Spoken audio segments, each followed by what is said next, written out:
She stepped off that train with tears running down her face and one suitcase in her hand, and every single person on that platform laughed. 52 years old, broke, humiliated, a widow who had already lost everything once and somehow managed to lose it all again. They thought she was finished. They thought a woman like her, too old, too soft, too broken, had no business trying to start over on the Montana frontier. They were wrong about every single thing. If you want to know how one woman brought down the most powerful and ruthless man in the entire territory, stay until the very end and drop a comment below telling me what city you're watching from. I want to see exactly how far this story travels. Hollow Creek, Montana Territory. Late October, 1883. The wind came down off the mountains like something personal. It didn't just blow, and it cut. It found the gaps in your coat, worked its way through the wool, settled into your bones like it was planning to stay. Old-timers in Hollow Creek said you could judge a person's character by how they handled their first Montana wind. The ones who flinched too hard never lasted the winter. Boone Mercer had been standing on that train platform for 20 minutes, and he was already regretting at least 3 decisions he'd made in the past 2 months. I was a big man. Not the kind of big that comes from vanity or effort, but the kind that just happens to a person after years of hauling fence posts and wrestling cattle in weather that had no business being that cold. 44 years old, with a jaw that looked like it had been carved from the same granite as the mountains behind him, and hands that had been cracked and scarred so many times they'd stopped bothering to heal smooth. He wore his good coat, which wasn't saying much. It was cleaner than his work coat. That was about the best that could be said for it. Around him, maybe a dozen townspeople had gathered with the particular energy of people who have nothing better to do and aren't embarrassed about it. Ruth Calloway from the dry goods store.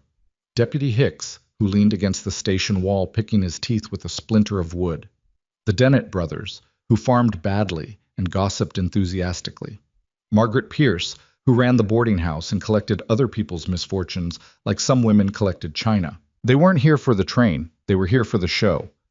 Word had spread, the way word always spread in a town with one telegraph office and too many idle mouths, that Boone Mercer had gone and placed a matrimonial advertisement in an eastern newspaper, that he'd been exchanging letters with some widow from New York for going on 3 months, that she was arriving today on the afternoon train. The general opinion was that this was the funniest thing to happen in Hollow Creek since Earl Purcell's mule sat down in the middle of the main road and refused to move for 6 hours. Boone knew they were watching. He kept his face completely still and stared at the track. The train arrived 12 minutes late, coughing black smoke into the gray October sky, wheels grinding against cold iron until the whole platform shuddered. Steam rolled out in thick white clouds that smelled of coal and engine grease, and for a moment Boone couldn't see anything at all. Then the steam thinned, and he saw her. She came down the steps carefully, one hand gripping the railing because the steps were steep, and her legs were clearly unsteady, not from age, but from something else, something that had been pressing on her for a long time. She wore a traveling dress that had been good quality once, maybe 2 or 3 years ago, dark blue wool with a high collar, and she carried a single suitcase that wasn't large enough to hold much of a life in it. Her hair was dark with threads of silver running through it, pulled back from a face that told you immediately she had been pretty, in a way that didn't age into softness, but into something sharper, more angular, more interesting. She was also crying. Not quietly, the way women in novels cry. Not with dignity.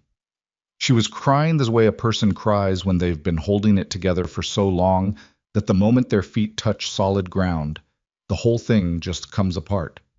Tears running openly down her face, jaw tight, eyes swollen like she'd been at it for most of the train ride and had simply run out of the ability to stop. She stood at the bottom of the steps and looked around the platform with the expression of someone trying to find one familiar face in a crowd full of strangers. The crowd gave her nothing back but stares. Ruth Calloway whispered something to Margaret Pierce. Margaret Pierce pressed her lips together and nodded slowly, the way people do when something confirms exactly what they expected. Deputy Hicks stopped picking his teeth long enough to look the woman up and down, then looked away with a short exhale through his nose. The Dennett brothers exchanged a glance that said everything without saying a word. Boone heard it anyway. He'd been hearing it for the past 20 minutes. Too old, too soft, too broken. What was he thinking? He crossed the platform. He wasn't entirely sure what he was going to say. He'd prepared something during the long ride into town, something sensible and practical about the ranch and the winter coming and what the arrangement would look like. He'd practiced it in his head 3 times. He forgot all of it the moment he stood in front of her. Up close, she looked worse than she had from a distance. Not ugly, that wasn't it. She looked wrung out, like a cloth that had been twisted so hard for so long that even when you let go, it didn't go back to what it was. She looked up at him. Her eyes were brown, and even red-rimmed and wet. They were sharp enough to make him feel like she was reading something in his face. "Mr. Mercer," she said. Her voice was steadier than he expected. "Mrs. Hart." He reached out and took her suitcase before she could protest. "Train ride was long?" "2 days." She wiped her face with the back of her hand, a quick, pragmatic gesture, like she was done with the crying and intended to move on. "I apologize. I don't usually—" She stopped. "That's not true. I have been crying for most of the past 6 months. I thought I'd be finished by now." He almost smiled, didn't quite get there. "Wagons out front," he said. She nodded and straightened her shoulders and followed him, and they walked the length of that platform together while every eye in Hollow Creek tracked them like they were the afternoon entertainment, which Boone supposed they were. He heard Ruth Calloway's voice clearly as they passed, not because she was particularly loud, but because she wasn't particularly quiet. "She's older than she said in the advertisement." "She's crying, Ruth," said another voice, younger, maybe one of the Dennett wives. "On a train platform, in front of everyone." Ruth's voice carried the weight of a verdict. "What kind of woman does that?" Boone stopped walking. He turned around slowly, and the thing about Boone Mercer was that he was not a man who raised his voice. He had never found the need. When you were built the way he was built, and you looked at people the way he looked at people right now, quiet was enough. "Woman behind me," he said, loud enough to carry to the entire platform. "Rode 2 days on a train to get here. She had a hard couple of years. She's tired." He looked at Ruth Calloway specifically. Ruth Calloway found somewhere else to look. "Out here," Boone continued. "We got enough trouble with weather and cattle and every other thing trying to kill us. I don't have much patience for people who go looking for extra trouble in other people's business." Silence. Not the comfortable kind. He turned back around. Evelyn Hart was looking at him with an expression he couldn't quite read, something between surprise and a careful, watchful assessment, like a person who's been handed something and isn't sure yet whether to trust it. "Wagons out front," he said again. They kept walking. The ride out to the ranch took 40 minutes on a good road. The road to Boone's property was not, by any reasonable measure, a good road. It was rutted and rocky and wound through scrubby pine trees that blocked the wind in some places and funneled it horribly in others. The wagon shuddered over every frozen rut.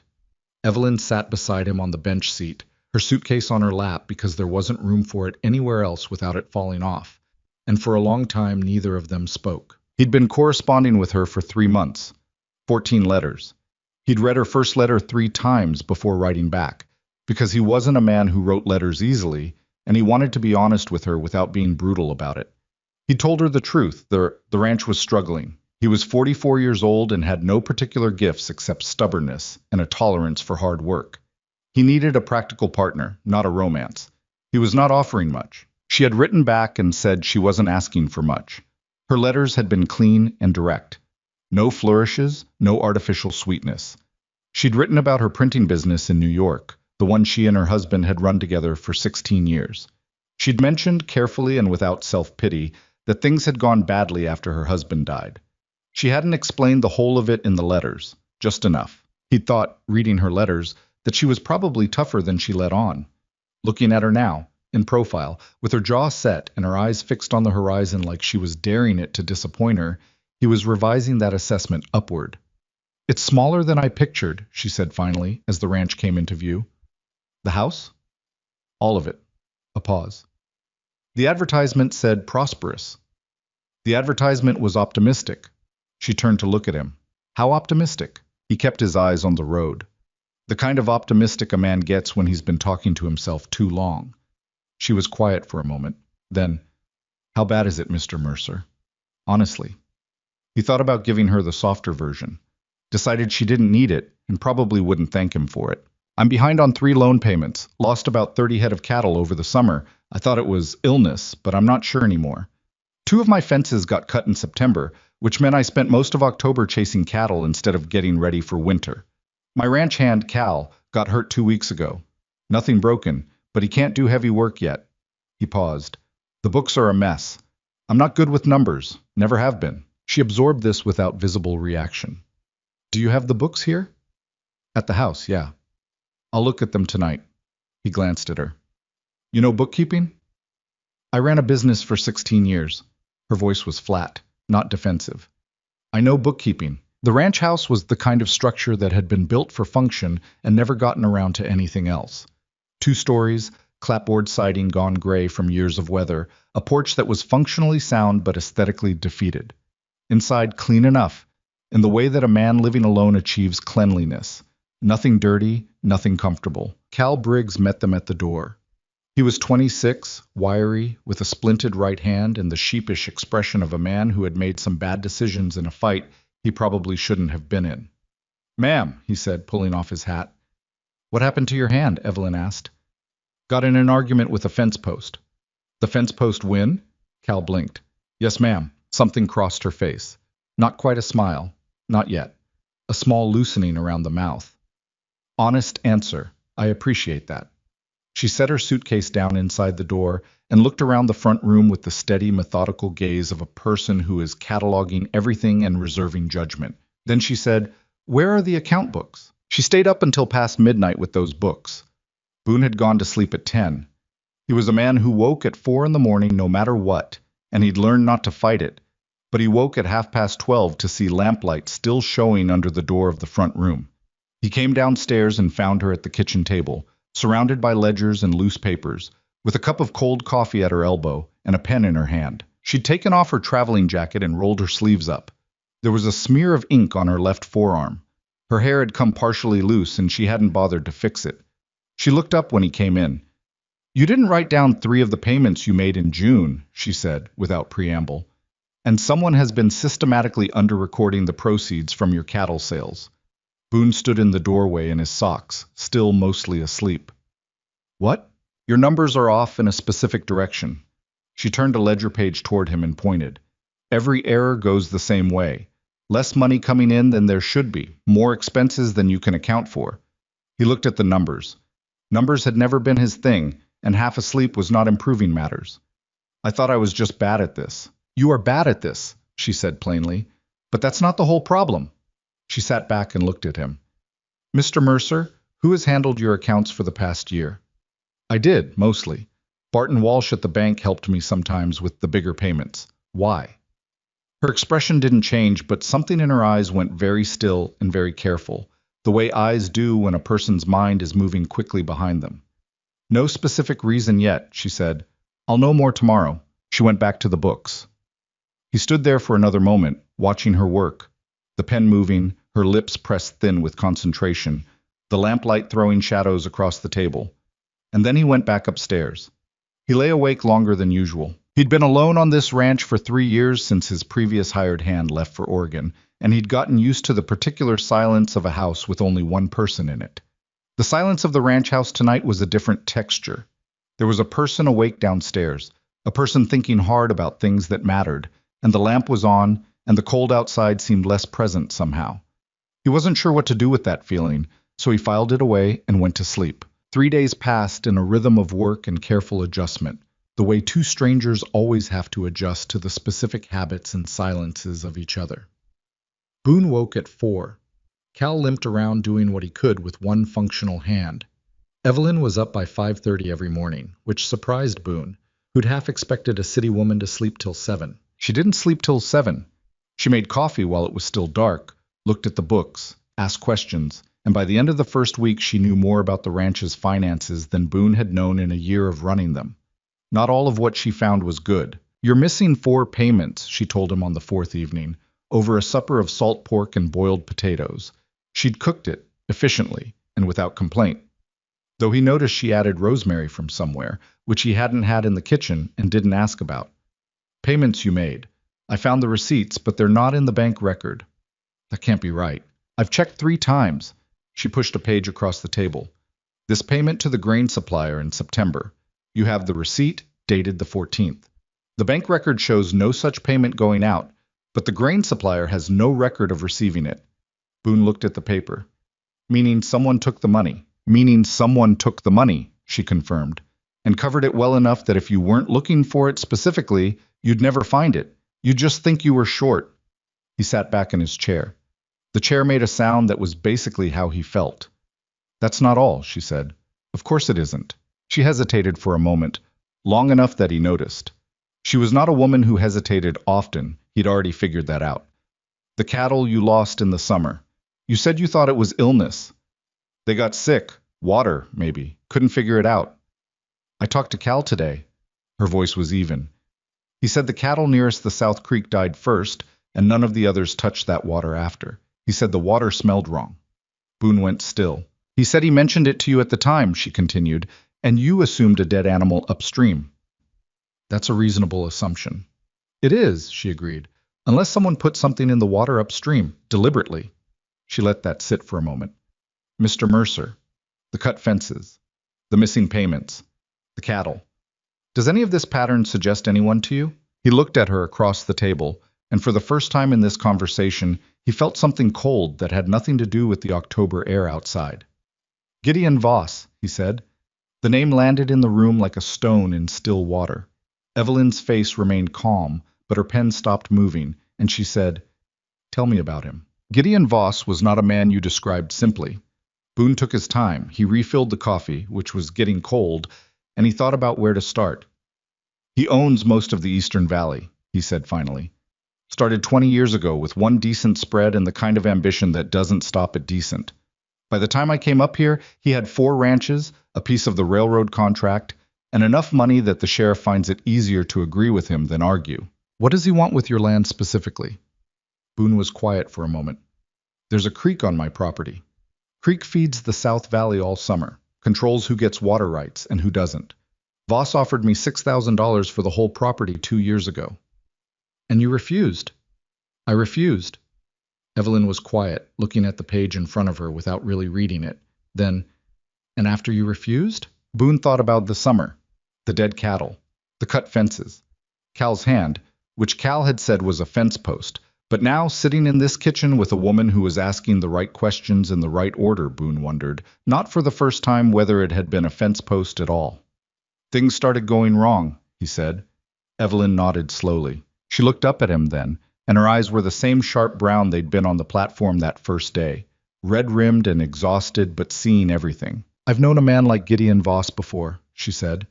Her voice was level, but something moved in it beneath the levelness. Something old and not quite healed over. In New York. Different kind of powerful, different territory, same method. She paused. He doesn't come at you directly. He takes things away, piece by piece, until you're standing in the ruin of everything you built, and you can't even prove he was ever there. The kitchen was quiet, except for the wind working at the window frame.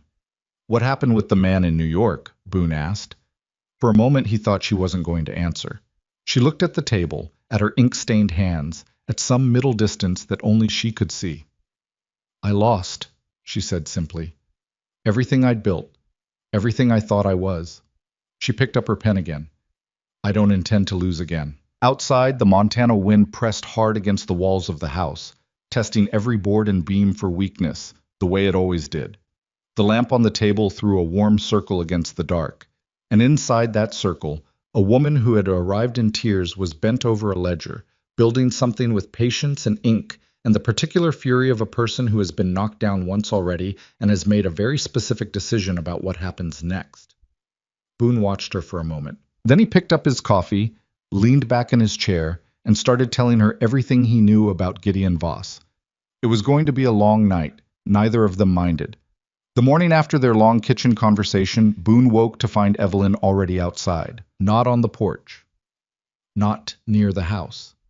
She was out by the South Creek, the one that fed the valley, standing at the bank with her skirt, hem already dark with mud, and her boots sunk 2 inches into the soft earth near the water line.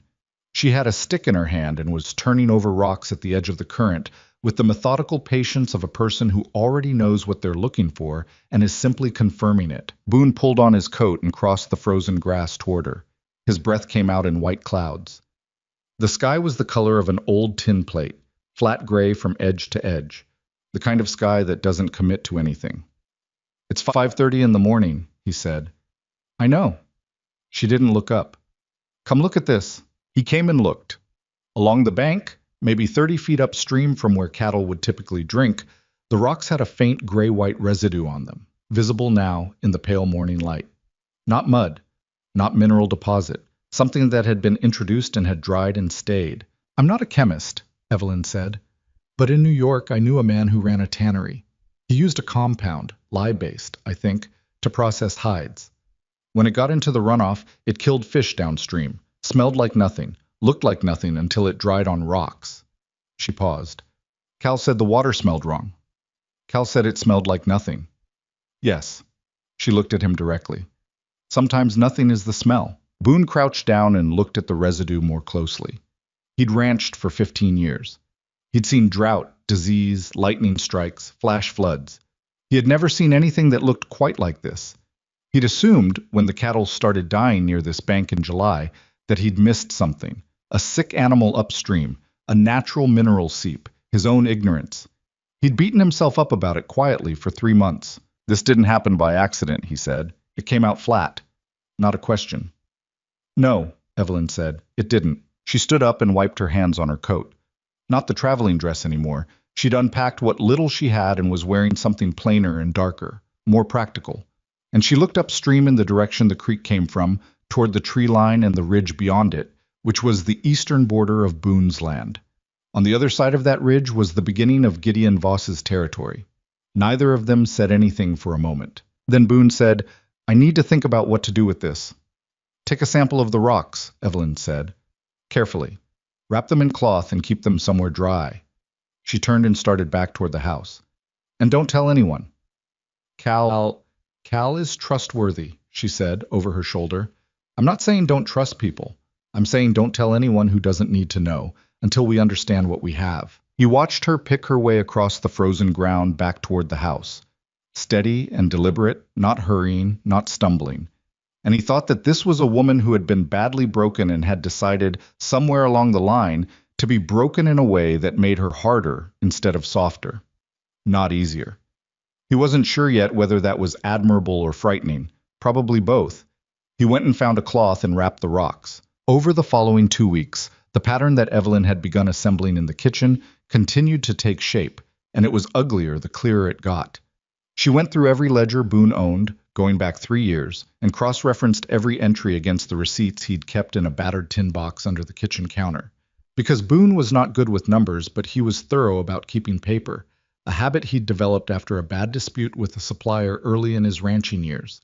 The receipts had saved him then. They were saving him now. 4 payments diverted. 2 that had been recorded but never deposited. 14 cattle dead in a poisoning that no one had called a poisoning. 2 fence cuts in locations that, when you drew them on a rough map the way Evelyn did one evening on the back of an old envelope, corresponded exactly to the sections of land where Boone's cattle would have needed to graze if the south pasture was unavailable. Cal's injured hand, which he eventually admitted when Evelyn asked him quietly and without pressure, had come from 2 men he didn't recognize who'd told him to give Boone a message about the water rights, and then not waited for a response before delivering it with their fists. Cal had told Boone it was a fence post because he was embarrassed, and because the men had told him there'd be more of it if he said otherwise. Boone's reaction to that piece of information was not something Evelyn tried to manage. She let him sit with it for a full 20 minutes, let him work through the particular cold anger that moves through a person when they understand that someone they were responsible for got hurt on their account and they didn't know. When he was done being quiet about it, he said he was going to ride out and find those men. Don't, Evelyn said. I know what Cal got. Don't. Her voice was sharp enough to cut through the anger. Boone, if you ride out there and put your hands on someone who works for Voss, what happens? He stopped. They press charges, she said. Or more likely they don't bother with charges. They just hit back harder and with more people, and you've given them cause.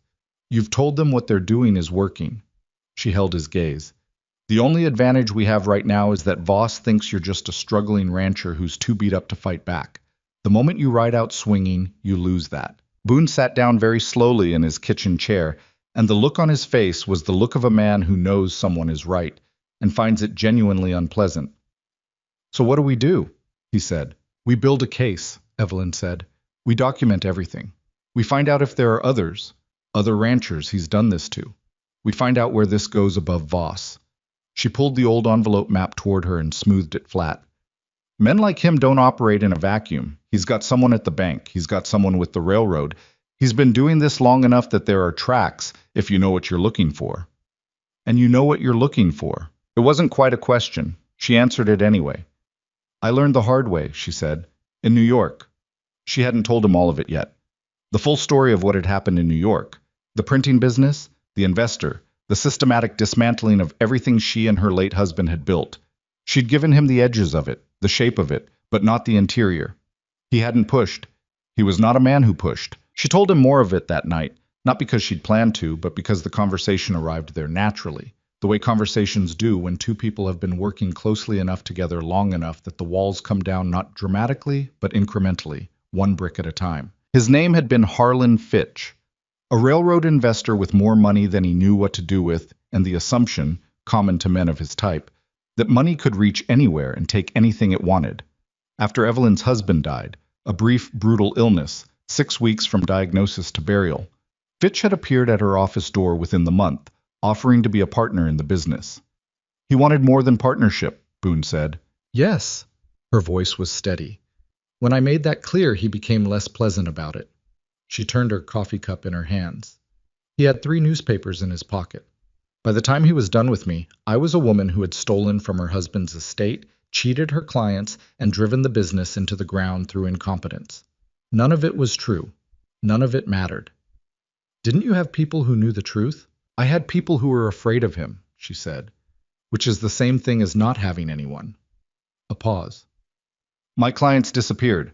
My suppliers wouldn't fill orders. My bank called in my loan. The bank that had been happy to extend credit for 12 years suddenly decided I was a risk. She stopped. I spent 18 months trying to fight it the way you're supposed to fight it, through lawyers and appeals and the proper channels. Her mouth curved, but it wasn't a smile. I lost 18 months and whatever money I had left. Boone was quiet for a moment. Is that when you answered my advertisement? I'd been answering advertisements for 4 months by then, she said. Most of them were lies. One of them was a man who already had a wife. She looked at him across the table. Your letter was the only one that sounded like a real person writing to another real person. I told you the ranch was failing. Yes, she said. That's what I mean. The fire was burning low. Neither of them moved to add wood. I'm sorry, Boone said finally. About all of it. What happened to you? She looked at him in a way that told him the apology was unexpected. Not unwelcome, just unexpected, like something she'd stopped bracing for. Thank you, she said, simply. And then she picked up her pen and went back to the ledger, and Boone went and put more wood on the fire, and they stayed there another hour in the kind of silence that has warmth in it. The thing about Hollow Creek was that it was a small town in the specific way that amplifies everything. News moved not through any particular person, but through some collective mechanism that nobody could explain and everybody participated in without meaning to. By the end of Evelyn's first week, the town knew she was going through the ranch books. By the end of her second week, they knew she'd been out at the South Creek in the early morning, though nobody knew why. By the end of her third week, when she borrowed Boone's wagon and drove herself into town alone for the first time, the dry goods store went quiet when she walked in, the way stores only go quiet when they've already been talking about you. She bought flour and salt and 2 pounds of dried beans and a new ledger book, and she did it without hurrying and without looking at anyone specifically. And when Ruth Calloway said, in a voice pitched just low enough to be deniable, I wonder how long before she figures out it's too hard for her. Evelyn set her purchases on the counter and turned and looked at Ruth with the particular patience of a woman who has already survived something much worse than Ruth Calloway. Too hard for me, Mrs. Calloway? She said pleasantly. Ruth blinked. She hadn't expected to be addressed directly. I just meant frontier life isn't what people expect sometimes when they come from the city. I grew up on a farm in Pennsylvania, Evelyn said. I moved to New York when I was 22. I've run a business with 12 employees, negotiated contracts with railroad companies, and survived a campaign to destroy my reputation conducted by one of the wealthiest men in the state. She picked up her purchases. I think I can manage Montana. She left. The store stayed quiet behind her, but it was a different quality of quiet from before. It was the first time the town had seen what was underneath the tiers on the train platform. It wouldn't be the last. The schoolhouse sat on the east edge of town, 100 yards from the train station, and it had been closed for going on 2 years. The teacher who'd run it had married and moved to Billings, and the town had not found a replacement. There were 11 children in Hollow Creek and the surrounding ranches who had been doing their schooling piecemeal, some from their mothers, some from whatever books families had, some not at all. Evelyn noticed the building on her second trip to town. It was structurally sound. She could see that from the road, just abandoned. Windows intact. Door locked with a padlock that looked like it had seen better decades. Weeds had grown up through the porch boards over the summer and then died with the first frost, leaving gray, brittle stalks that made the place look more desolate than it was. She mentioned it to Boone that evening, carefully, the way you test ice before you put your weight on it. "Who owns it?" she asked. "Town council, which is basically Alderman Pierce and whoever he manages to drag to a meeting." "Albert Pierce, the boarding house woman's husband?" "Same family." Evelyn chewed her lip for a moment. Albert Pierce was not, by her early assessment, a man of strong independent opinion. He was a man who moved in the direction of the prevailing wind, which in Hollow Creek meant he moved in whatever direction Gideon Voss was standing.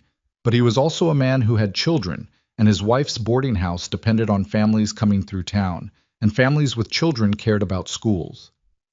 "I want to reopen it," she said. Boone looked at her. "The schoolhouse. I can teach. I was educated well, better than most people out here expect a woman to have been. Mathematics, reading, history, basic science." She met his eyes. "And it would give me a reason to be in town regularly, which gives me a reason to talk to people, which is something I need." I was quiet for a moment, and she could see him working through it. Not the teaching part, he probably had no objection to that, but the part she hadn't said directly. The part about information, about building relationships with families who might know things, about making herself a fixture in the community before the community had fully decided what to make of her.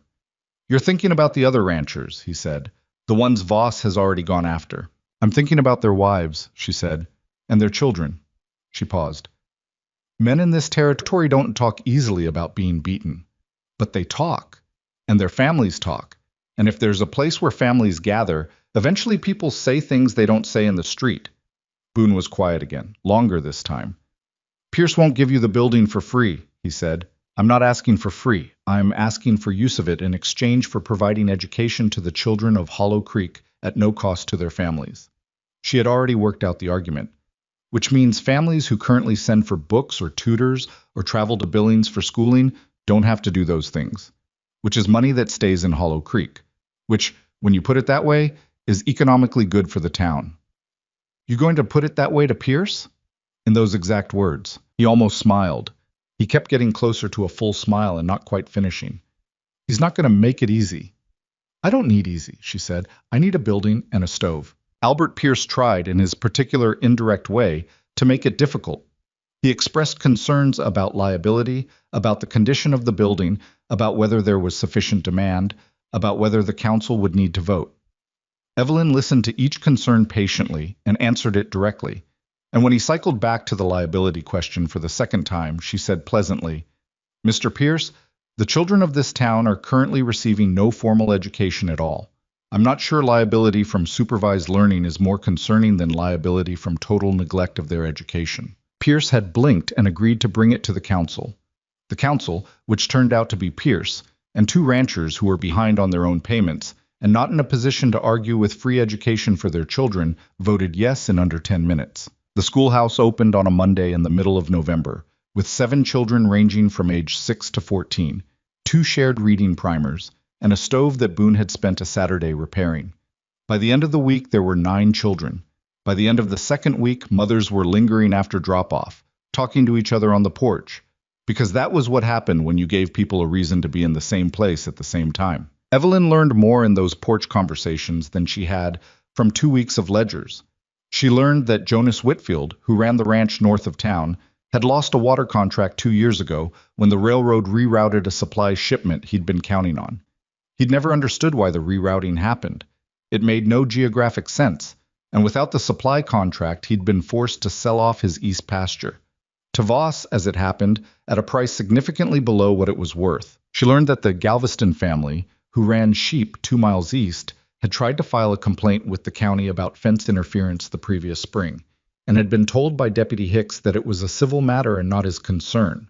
When they'd pressed, Hicks had visited their property in an official capacity 3 times in the following month, citing various minor violations, until they'd withdrawn the complaint. She learned that a man named Thomas Reedy had worked for the railroad's Eastern Division office in Helena 18 months ago and had been fired for reasons that were vague in the official paperwork, but that his wife, Clara Reedy, said with the particular tightness of someone choosing their words very carefully, had to do with things Thomas refused to sign his name to. Thomas Reedy was now working at the livery stable in Hollow Creek, which paid a quarter of what the railroad had paid, and which he was grateful for because it was the only employment he'd been offered after 6 months of looking. Evelyn listened to Clara Reedy for 45 minutes on a Tuesday morning, standing on the schoolhouse porch while the children recited multiplication tables inside. She didn't push. She asked 2 questions and let Clara talk, and when Clara was done talking, she looked at Evelyn with the expression of a woman who has been carrying something heavy for a long time and isn't sure what to do now that someone else is holding the other end. "You're not just a school teacher," Clara said. It was not an accusation. It was a recognition. "No," Evelyn said honestly. "I'm not just a school teacher." Clara looked at the sky for a moment, then back at Evelyn. "Thomas still has his copies." Evelyn went very still. "Copies of what?" "The shipment records. From the railroad. The ones they told him to alter." Clara's voice dropped, though there was no one within earshot. "He kept copies because he thought someday someone would need to see them. He's been afraid to do anything with them because—" She stopped. "Because men like the ones who fired him have long memories," Evelyn said. "Yes." "Would he talk to me?" Clara thought for a long moment. Long enough that Evelyn thought she was going to say no. Then, "I'll ask him." That evening, Evelyn sat across from Boone at the kitchen table and told him what she had found. All of it. The Whitfield land sale, the Galveston complaint, Thomas Reedy, and his copies of railroad documents. She laid it out in the same methodical way she laid out the ledger pages, evidence by evidence, connection by connection, until the shape of it was visible. Boone listened without interrupting. He'd gotten better at that over the weeks, at listening rather than reaching immediately for a response. She'd noticed it. She hadn't said anything about it. When she finished, he was quiet for a moment. Then, "How many ranchers do you think he's done this to?" "I don't know yet. At least 4 that I can see clearly, possibly more." "And nobody said anything, all this time."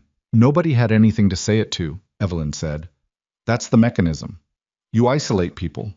You make sure each person thinks they're the only one, or that their case is too small, or that there's no one who'd listen even if they spoke." She turned her pen over in her fingers. "You take away the places where people might gather and compare notes. You make sure anyone with authority is in your pocket." She paused. "That's why the schoolhouse matters. Not just the records, not just what people tell me. The fact that people are gathering at all matters.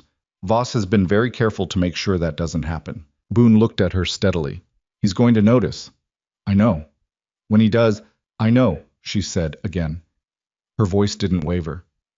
"I'm not doing this because I think it's safe. I'm doing it because it's the only way to build something strong enough to actually work." He held her gaze for a moment longer, and she held it back, and then he nodded. A short, single nod that was the most Boone Mercer usually communicated in any given gesture. It was enough. She went back to the ledger. He pulled a piece of harness across the table and began mending it, and for a while the only sounds were the fire and the pen and the creak of the house against the wind. She'd been at the ranch for just over a month when the first warning arrived. It came in the form of a man on a horse, a man she didn't recognize, who rode up to the ranch house on a Tuesday morning while Boone was out checking the north fence line. She was on the porch, checking a list she'd made of supply costs when the rider came up the track and stopped 20 feet from the house without dismounting. It was maybe 30, with a flat, unremarkable face and the particular kind of stillness that some men affect when they want to seem dangerous.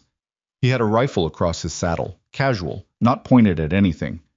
"Mrs. Hart," he said. Not a question. She put down her list. "Yes." "Mr. Voss would like you to know he's heard good things about your school." The man smiled in a way that was shaped like friendliness and empty of it. "He thinks it's very good of you to contribute to the community." "That's kind of him," Evelyn said. "He also wanted you to know." The man shifted slightly in his saddle. He's been doing business in this valley for 20 years. He knows a lot of people, a lot of families. A pause. Loaded. He just wanted to make sure you're settling in comfortably, that there are no misunderstandings. The word landed where it was intended to land. Evelyn felt it in her sternum, that cold, recognizable weight. She had felt it before, in a different city, with a different powerful man delivering a different version of the same message through a different emissary. The language changed, the shape never did. She stood up slowly from the porch chair. "Please thank Mr. Voss for his concern," she said. Her voice was even.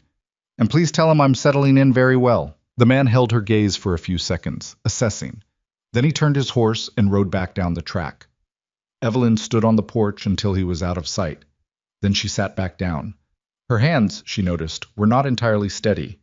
She pressed them flat on her knees and breathed through the adrenaline until they stopped. She was afraid. She wanted to be honest with herself about that, because she had learned the hard way what happened when you talked yourself out of being afraid. When you dismissed a threat because you needed to believe it wasn't as serious as it was. She was afraid, and the fear was appropriate, and it meant she needed to move faster. When Boone came back from the fence line that afternoon, she told him about the visitor. His jaw went hard. "He came here, to the house, while you were out," she said. "Yes, I think that was deliberate. I'm going to, Boone." She put her hand on the table, not touching him, just in the space between them, a kind of anchor. "We have enough for a county filing, not federal yet, but county. Between the financial records, what Cal can testify to, what Jonas Whitfield can say about the land sale, and what Thomas Reedy has—" "Reedy agreed to talk?" "Clara came to the school this morning, before that rider arrived." She met his eyes. "Thomas Reedy has 6 original railroad documents with falsified shipment records. He signed none of them. He kept his copies." She paused. "He's scared, but he'll talk. If we can get him to someone worth talking to, someone outside this county." Boone was quiet for a moment, processing. "The county sheriff is Alderman Pierce's brother-in-law." "I know." "Helena, then, federal marshal." "That's what I'm thinking." She paused. "But we need more before we go to Helena. If we go with what we have and it's not enough, Voss knows what we've got, and we've lost the element of surprise." She looked at him. "I need 2 more weeks, maybe 3. I need to talk to the other ranchers he's damaged. I need them to be willing to put their names to something." Boone thought about this for a long moment. She could see the conflict on his face, the part of him that wanted to act now, physically, decisively, versus the part that had been watching her work for a month and had started to trust the slower method. 2 weeks, he said finally. "Then we go to Helena." "Thank you." He pushed back his chair and stood, and she thought he was going to go out to the barn or the yard, the way he did when he needed to work off something he couldn't put words to. Instead, he stopped by the door and said, without turning around, "What he said to you today? The man Voss sent. It scared you." It wasn't a question. It wasn't soft either. Just a statement of fact offered without judgment. "Yes," she said. "It did." He nodded. "Good. Means you understand what we're in." He opened the door. "Get your 2 weeks." He went out. The door shut behind him. The kitchen was quiet. Evelyn sat there for a moment, then pulled the ledger toward her and turned to the next page. Outside, the first real snow of the winter was beginning to fall, slow, indifferent flakes drifting down through the gray afternoon sky, settling on the porch rail and the fence posts and the brown grass, softening the edges of everything. By morning, it would cover the tracks that Ryder had left coming up to the house, and the ranch would look clean and unmarked and undisturbed. But Evelyn had written down the man's face, his horse's markings, the exact words he'd used, and the time he'd arrived. She wrote everything down. That was what they never expected. The men like Voss, the men like Fitch before him. That the woman they'd dismissed, the woman they'd seen crying on a train platform or bent over a ledger in a borrowed house, was writing everything down, building something out of the very same material they thought they were using to bury her. The snow kept falling. Evelyn turned to the next page and kept working.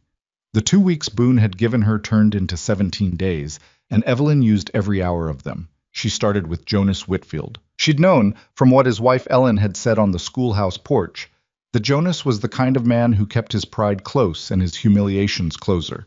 The kind of man who, when something bad happened to him, folded it up small and put it somewhere internal where nobody could see it, and pretended to himself it wasn't there. She'd known men like that her whole life. Her own father had been one. Her husband, in his quieter moments, had carried that same tendency. You couldn't go at men like Jonas Whitfield directly, because direct felt like accusation, and accusation made them shut down before you got anywhere near the truth. So she didn't go to Jonas. She went to Ellen. She brought bread. Not as a strategy. She'd been baking bread twice a week since arriving at the ranch, because flour was cheap, and fresh bread made the mornings easier, and it was something her hands knew how to do without her mind having to pay attention. She brought a loaf to the Whitfield place on a Wednesday afternoon, drove the wagon herself, and sat in Ellen Whitfield's kitchen for an hour talking about nothing consequential. The school, the children's progress, the particular difficulty of keeping a stove burning evenly in early December cold. Jonas came in from the barn halfway through the hour.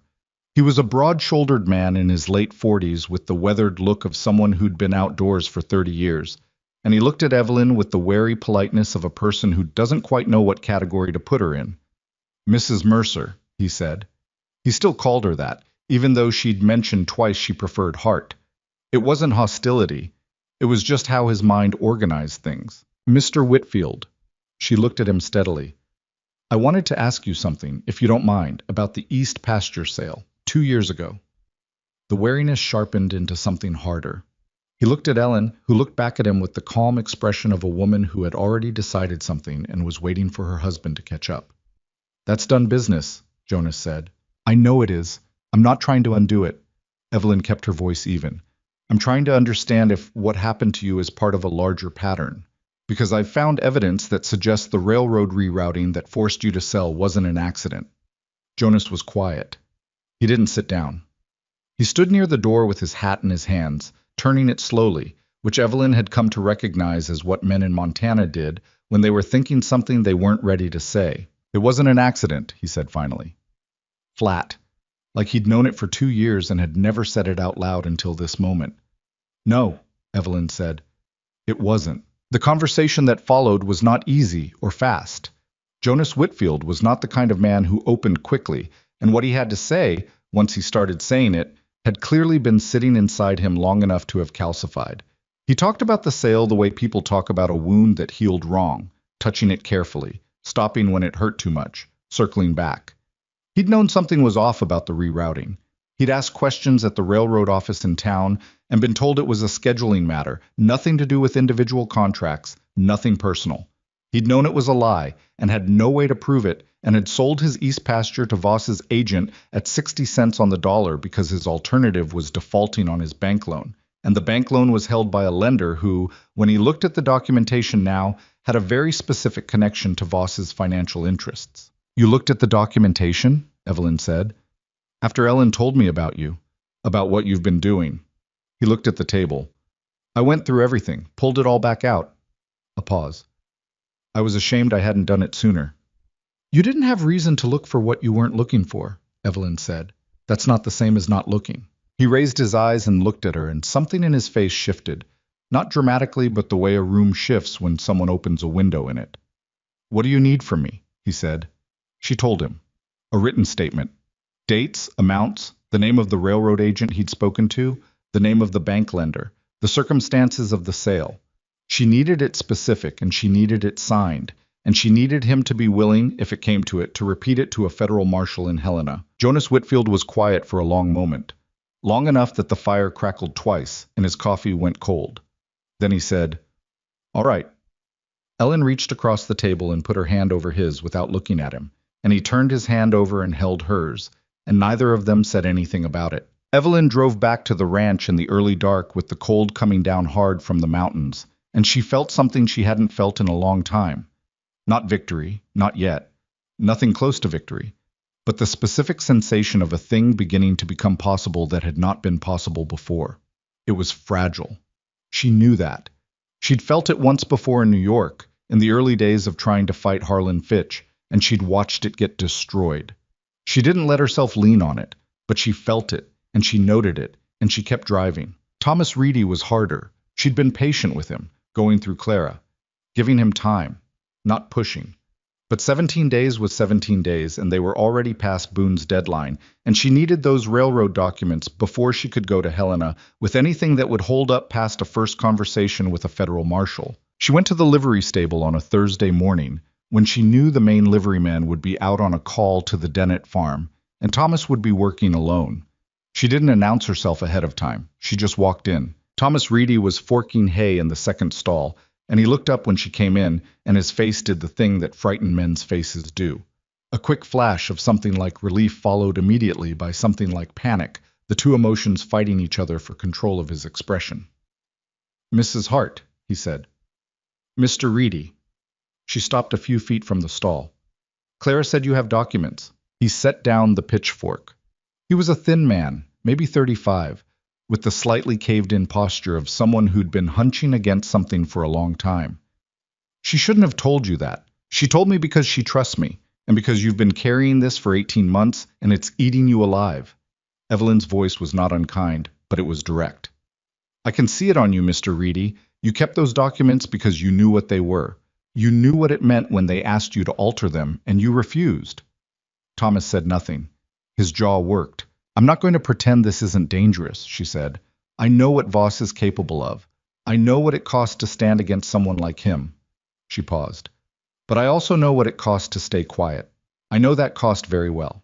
And I know that the only way men like Gideon Voss get stopped is when someone who has actual evidence decides the cost of silence is higher than the cost of speaking." The stable smelled of horses and hay and cold wood, and outside the wind was pushing at the walls in a low, continuous moan that was almost like a voice. Thomas Reedy looked at the floor. Then he said quietly, "If I give you those documents and this goes wrong—" "It could go wrong," Evelyn said honestly. "I'm not going to tell you it can't. What I can tell you is that I'm building a case that goes beyond just your documents. Jonas Whitfield has agreed to testify. I have financial records from the Mercer Ranch showing systematic fraud going back 2 years.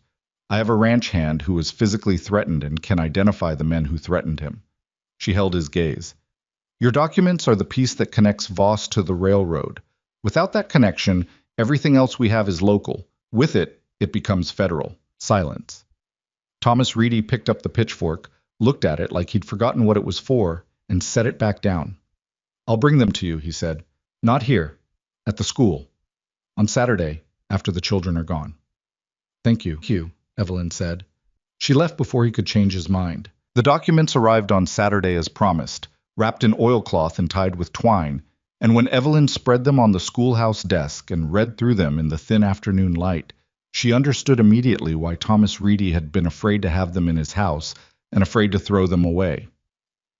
They were 6 pages of railroad shipment records from the previous 2 years, each page showing a scheduled delivery to a small ranching operation in the Hollow Creek Valley, feed, equipment, livestock supplies, and each page bearing 2 versions of the same record. The original, in Thomas Reedy's handwriting, showing the delivery as scheduled, and the altered version, in a different hand, rerouting the delivery to a different destination on dates that, when cross-referenced against what Evelyn already knew, corresponded precisely with the periods when specific ranchers had found themselves short of supplies and unable to meet their contracts. She sat with those pages for a long time. The altered records had been signed, not by Thomas Reedy, who had refused, by someone else in the railroad's Eastern Division office, a signature she didn't recognize, a name she'd need to trace.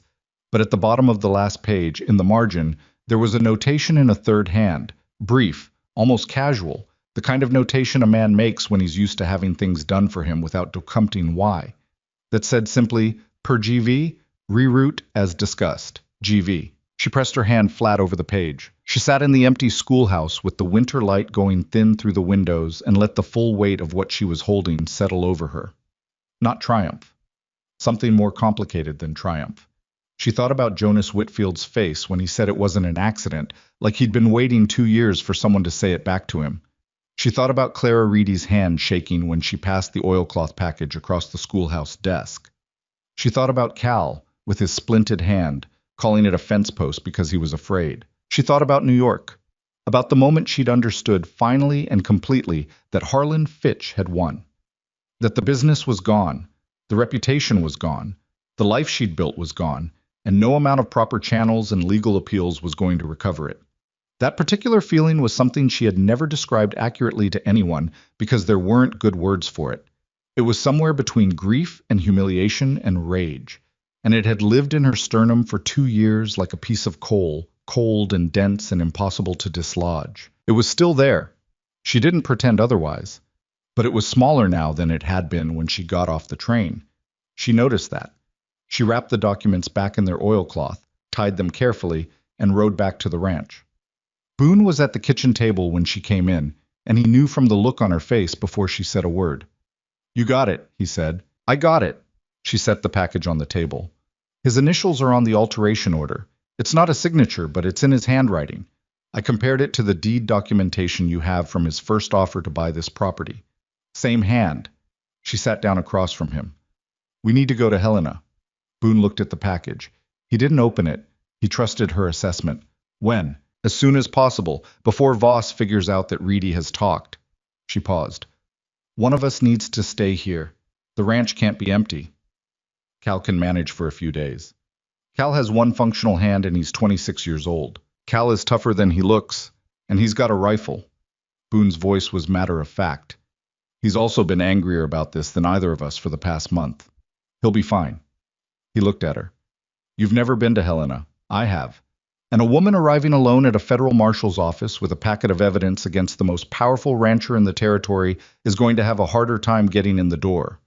She wanted to argue. She knew he was right. "We go together then," she said. "We go together." They were 2 days away from leaving for Helena when Voss moved. It started with the cattle. Boone found the first ones on a Monday morning. 7 head in the north pasture, down and clearly in distress, with the same signs they'd seen in the summer, disoriented, struggling to stand, moving wrong. He spent the morning trying to stabilize them and lost 2 before noon. Cal rode the fence line while Boone worked with the cattle and found a section in the northeast corner where the ground had been disturbed near the water trough. Not the creek this time, but the trough that Boone had been using specifically because he no longer trusted the creek. Someone had gotten to the trough. Boone came back to the house at midday with mud on his coat and the look on his face that Evelyn had come to recognize. The look that was not quite anger yet, but was the thing that comes just before anger when a person is still trying to hold it together through practicality. He told her what he'd found in 2 short sentences. She asked 3 questions and got her answers. "He knows we're about to move," she said. "Or he's just escalating because the warning didn't work. Either way, it changes our timeline." She was already moving toward the bedroom where she'd been keeping the oilcloth package under the floorboard beneath the bed, a habit from New York, keeping important things in places that weren't obvious. "We need to leave tomorrow, not in 2 days. Evelyn, I know what you're going to say. The road's in December. I know the roads. I know the weather." She came back with the package and set it in the center of the table. "Boone, if we wait and he escalates again and something happens to Cal or to the evidence or to you, we lose everything we've built. Everything Reedy risked. Everything Whitfield agreed to." She met his eyes. "We leave tomorrow morning." He looked at her for a moment, and whatever internal debate he was conducting resolved itself visibly on his face in the way internal debates do, when a person knows the right answer and just needs a second to accept it. "I'll tell Cal tonight," he said. The supply shipment was destroyed that same evening. Boone had ordered winter supplies from the Billings depot, feed, preserved food, lamp oil, and they'd been due to arrive by wagon that day. They arrived, but the wagon driver, a young man named Pete, who made the route twice monthly, pulled up to the ranch looking white-faced and shaken. The back of his wagon was half what it should have been. He'd been stopped on the road, 12 miles east, by 2 riders who'd cut 3 of his cargo ropes and pushed a third of the load off the wagon bed and into the snow and told him to keep moving. They said it was a road toll, Pete said, still holding his hat in both hands the way he'd been holding it since he got off the wagon. They said Mr. Mercer would understand what it meant. Boone stood in the yard and listened to this without moving. "Did they hurt you?" Evelyn asked. "No, ma'am. They were watching me the whole way. I thought they were going to—" Pete stopped. He was maybe 20 years old. He looked like he'd had a bad scare and hadn't finished processing it yet. "You did right," Evelyn said. "Thank you for bringing what you could." After Pete left, the yard was very quiet. Boone stood with his hands at his sides and his jaw set, looking out at the eastern ridge in the direction of Voss's territory, and the look on his face now was past the thing that comes before anger. It was in the anger itself, and it was cold and very still, which in Evelyn's experience was more dangerous than the hot kind. "Boone," she said. He didn't answer. "Boone!" She stepped in front of him, not touching him, just putting herself in the line of his sight. I know what you want to do, I understand it. He took food off my table, Boone said. His voice was very quiet. In December, he stopped my supply wagon on a public road and he took food off my table. Yes. And before that he poisoned my water and killed my cattle and had Cal beaten. Yes. So you tell me why I shouldn't ride out there right now. Because if you ride out there right now, Evelyn said, you will get yourself killed or arrested or both, and I will be on my own on this ranch in December with one-handed Cal and no supplies, and a packet of evidence that means nothing without someone alive to deliver it. Her voice was sharp and steady, and she held his gaze without flinching. That's why. The silence stretched between them. The wind was picking up off the mountains, the kind of wind that meant real weather was coming. Not the daily cold, but something deeper and heavier moving in from the north. Boone looked at her. We leave tomorrow, he said. We leave tomorrow, she agreed. He turned and walked to the barn, and she heard the sounds of him working in there for the next 2 hours, moving things, repairing things, doing the physical work that he needed in order to burn down whatever was happening inside him to a manageable level. She understood that mechanism. She had her own version of it. She went inside and packed what needed packing, made a complete copy of the key documents in her own handwriting as a backup, and wrote a careful letter to Jonas Whitfield telling him they were going to Helena and asking him to watch the ranch road while they were gone and to tell no one else. That night was quiet. No riders. No incidents. The weather came in around midnight. Not the storm she'd expected, just heavy clouds and a fine thin snow that made the world outside the windows look like it had been wrapped in gauze. She lay awake for a while listening to the house settle against the wind, thinking about Helena, about the federal marshal's office, about what she would say and how she would say it and what she would do if they didn't believe her. She'd run those calculations before. In New York, before every lawyer's meeting, before every appeal. The calculations had always come out wrong in the end, but she had more now than she'd ever had in New York. She had documents. She had witnesses willing to sign their names. She had a pattern that crossed county lines, which made it federal. She had in Boone someone who would not look away when things got hard. She was still afraid.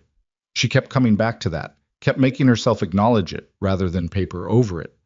Fear was information. Fear was what told you the stakes were real. She was afraid. She was going anyway.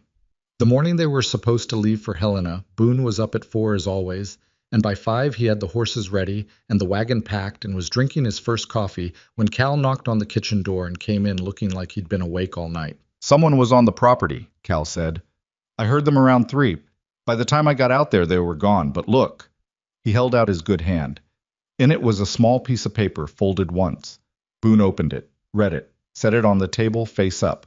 Evelyn read it from where she stood. The note said, "Leave the county. Last offer. No signature. None needed." The 3 of them stood in the kitchen with the note on the table between them and the first gray light of morning, beginning to show through the east window.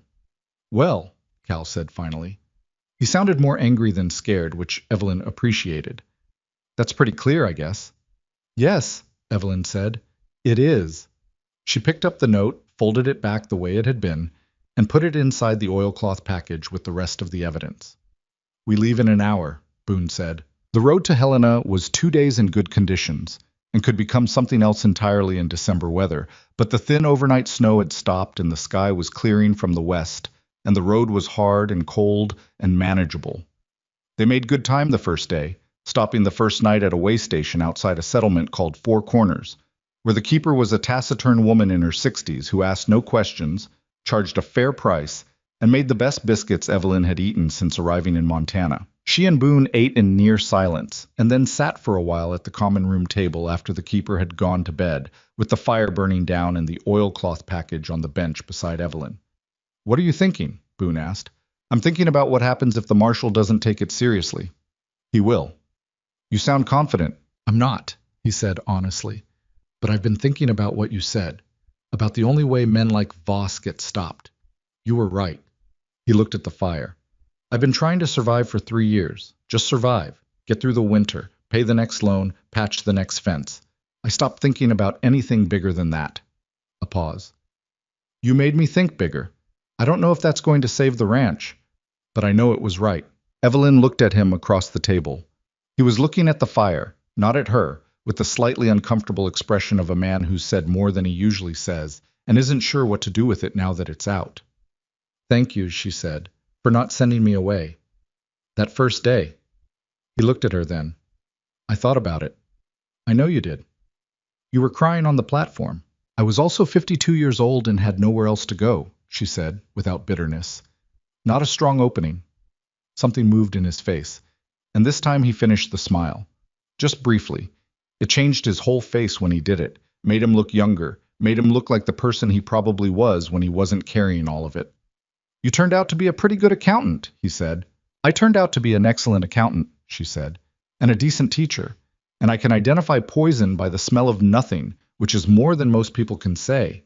He almost laughed. Didn't quite get there, but almost. They went to their separate rooms, and in the morning they got back on the road, and by late afternoon of the second day, the city of Helena was visible in the distance, larger than Evelyn had imagined, sprawling across the valley floor with its courthouse and government buildings and railroad depot, the kind of city that reminded you there was a world beyond the immediate walls of wherever you'd been living. They found a boarding house, left the horses, and walked to the federal marshal's office in the last hour of gray afternoon light.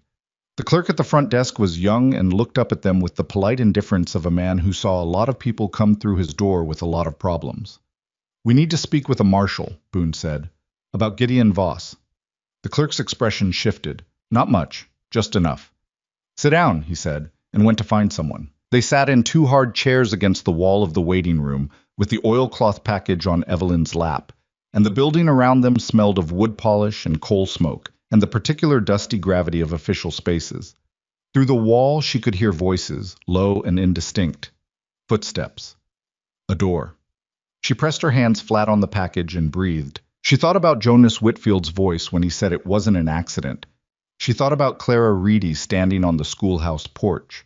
She thought about the 11 children who had showed up to a schoolhouse that had been closed for 2 years, on the word of a woman nobody had given a chance to yet. She thought about the note on the table that morning. "Leave the county. Last offer." The door at the end of the hallway opened. A tall man in his 50s came through it, with a marshal's badge on his coat and the measured assessor's gaze of someone who spent his life deciding whether people were telling the truth. He looked at Evelyn first, then at Boone, then at the package on Evelyn's lap. "I'm Marshal Aldous Webb," he said. "My clerk says you have something about Gideon Voss." "We have a great deal about Gideon Voss," Evelyn said.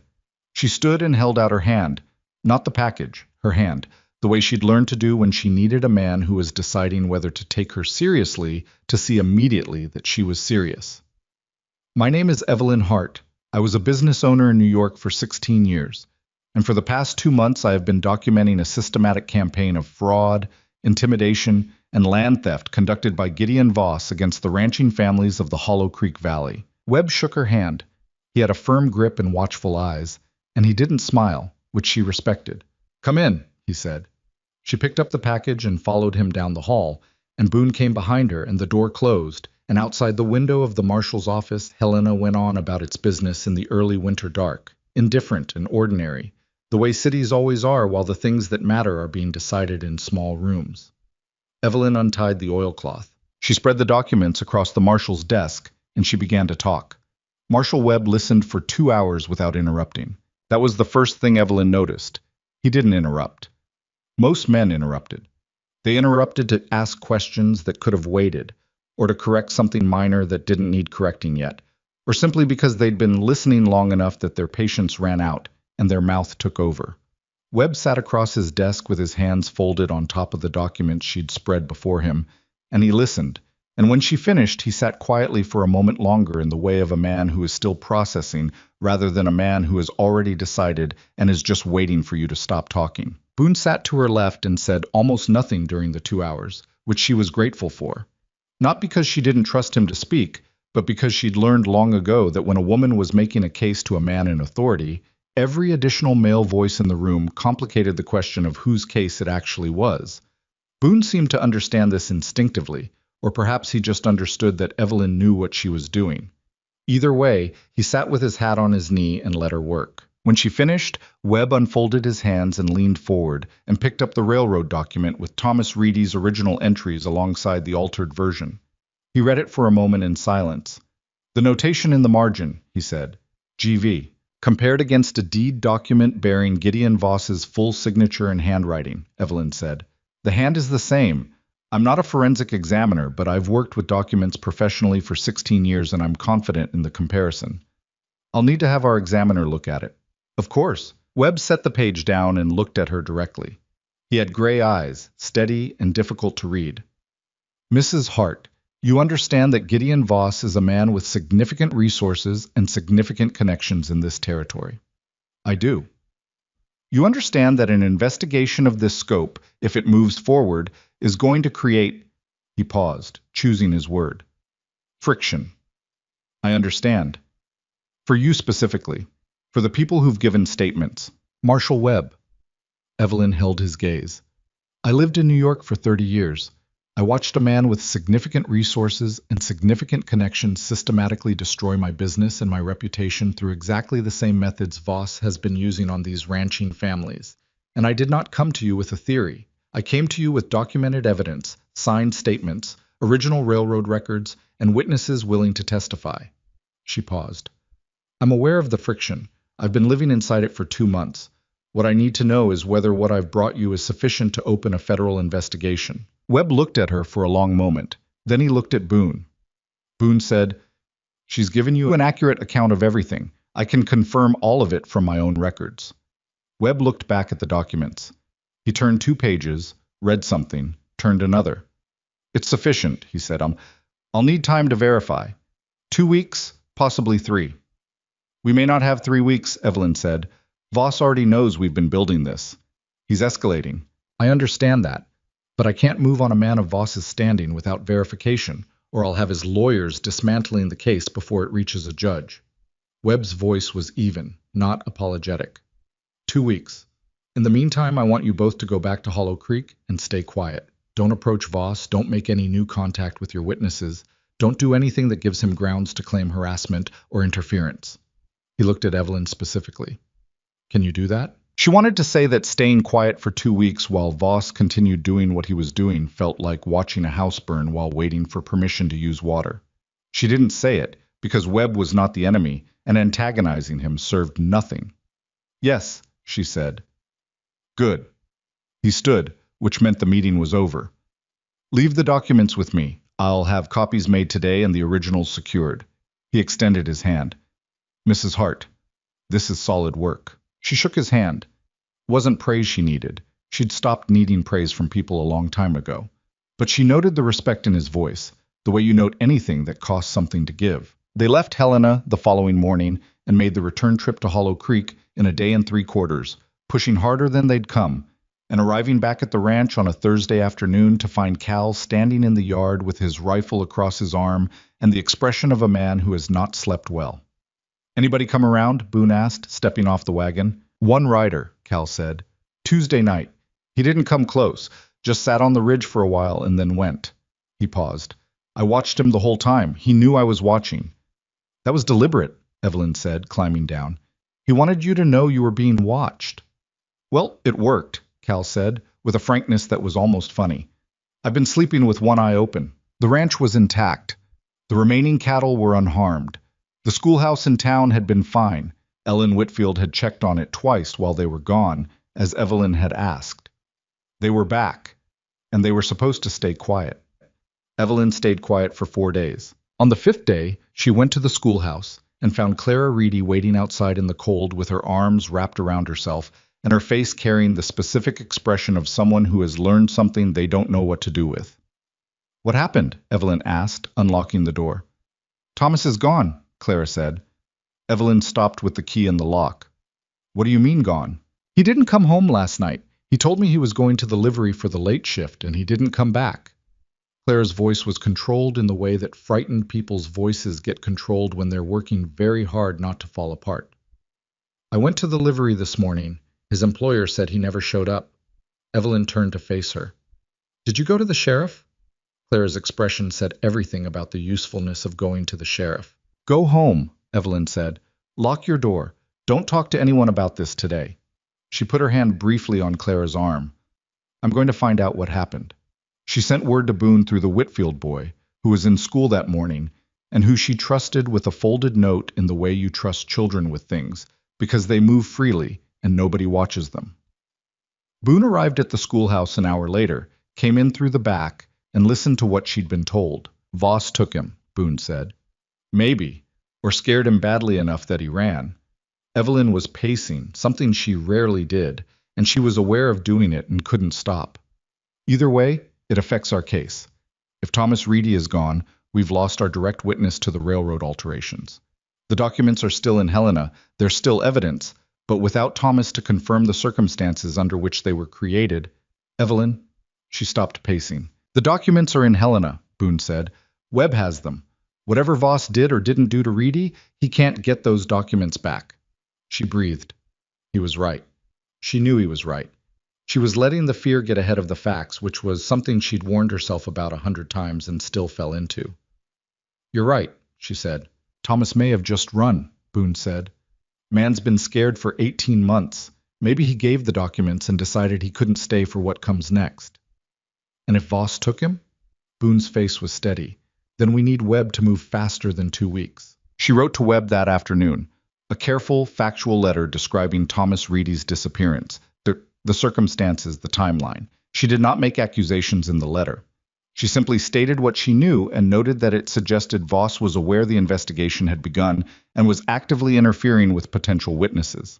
She gave the letter to the afternoon stage driver, who would have it in Helena within 36 hours. Then she went home and taught school the next morning because the children were still coming and their education did not pause for Gideon Voss, and because the schoolhouse, continuing to function normally, was itself a statement, whether anyone understood it that way or not.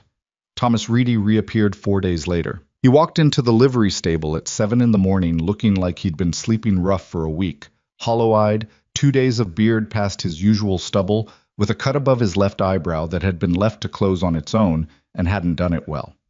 His employer, a pragmatic man who asked no more questions than the job required, put him to work without comment. Clara came to the schoolhouse that afternoon with her hands shaking and her eyes wet. He won't say where he was, she told Evelyn. He says he went away to think. He says it's fine. Is he hurt badly? He says no, just the cut. Clara pressed her lips together. He's not the same since he came back. He's quieter. He was already quiet, but now it's a different kind of quiet. Evelyn sat with that for a moment. The documents are already in Helena. His testimony would strengthen the case, but the case doesn't depend on it anymore. I need you to tell him that. She looked at Clara steadily. Tell him it's already done. Whatever they told him or showed him or threatened him with, whatever happened to him out there, tell him it doesn't change what's already in the marshal's hands. He doesn't have to be brave anymore. It's already done. Clara looked at her with wet eyes. Is that true? Yes, Evelyn said. It's true. It was. Mostly. This case was stronger with Thomas than without him, but it was viable without him, and the most useful thing she could do for both Thomas and Clara Reedy right now was give them one less thing to be afraid of. She found out 6 days later what Voss had done with Thomas Reedy during those missing 4 days. She found out from a ranch hand named Silas, who worked on Voss's eastern property, and who came to the schoolhouse on a Saturday morning and knocked on the door while she was grading the children's weekend composition work. He was young, maybe 22, and he had the look of a person who has made a decision and is going to go through with it before they lose their nerve. I know about the man they took, Silas said, standing in the doorway with his hat off. Thomas, I know where they kept him. I know who did it. Evelyn set down her pen. Come in, sit down. I can't stay long. If they find out I was here, I understand. Tell me what you know. He told her quickly, in the compressed way of someone who's rehearsed it. 2 of Voss's men had taken Thomas from the road between town and the livery on a Tuesday night. They'd kept him at a line shack on Voss's north property for 4 days. Not hurt badly, Silas said, but frightened deliberately, kept cold and hungry, and told repeatedly what would happen to Clara if Thomas said anything further about railroad documents. They'd let him go with instructions to say he'd left voluntarily. Why are you telling me this? Evelyn asked. Silas turned his hat over in his hands. I've been working for Voss 3 years. I needed the work. I didn't ask questions. He stopped. Thomas Reedy's got a wife. She was crying at the mercantile. I heard her. He looked at the floor. I've got a mother. She lives in Billings. She's got nobody else. He seemed to feel that explained it without further elaboration, and Evelyn supposed it did. "Will you write down what you've told me?" she said. "Names, location, dates, everything you know. If you keep my name out of it as long as you can, I'll do my best." He wrote it down in slow, careful handwriting that suggested schooling had been intermittent, and what he wrote was specific enough to be useful. Names of the men who'd done the taking, the location of the line shack, the dates. Evelyn added it to the growing record she was maintaining, a second copy of which she had now hidden at the Whitfield property, because she had learned from New York not to keep everything in one place. She sent a second letter to Webb that evening. What she didn't expect was the response she got, not from Webb, but from Hollow Creek itself. The gossip started 3 days after Thomas Reedy reappeared. She didn't know exactly where it originated. Ruth Calloway was the obvious suspect, but Ruth was more conduit than source. But within a week of Thomas's return, the town's attitude toward Evelyn had shifted in a way that was harder to characterize than simple hostility. It was more like weather, a low-pressure system moving in. She heard it first from Ellen Whitfield, who mentioned it obliquely and with clear discomfort during a Thursday morning porch conversation. "People are saying things," Ellen said. "What things?" Ellen looked at the distance for a moment. "That you were involved in some trouble back east. That a man there, an important man, said you went after him deliberately, tried to ruin him." A pause. "That you do this. Move somewhere, make people trust you, then cause trouble, and move on." Evelyn stood with this for a moment. She recognized it immediately, the shape of it, the method. It was so precisely what Harlan Fitch had done in New York that for a brief, disorienting moment, she felt like she was standing in two places at once. "Do you believe it?" she asked Ellen. Ellen looked at her directly. "No. Thank you. But other people—" Ellen stopped. "Some of the families who've been sending their children to you. One of them pulled their daughter out yesterday. Harriet Grubb. Her husband came and got her during lessons. The Grubb girl was 9 years old and had only recently started reading with any fluency." Evelyn pressed that fact down somewhere interior and kept her face steady. "Anyone else?" "Not yet. But people are nervous." Ellen's voice carried an apology in it that wasn't quite an apology. "They've got children. They've got property. If Voss decides they're on the wrong side—" "I know," Evelyn said. She did know.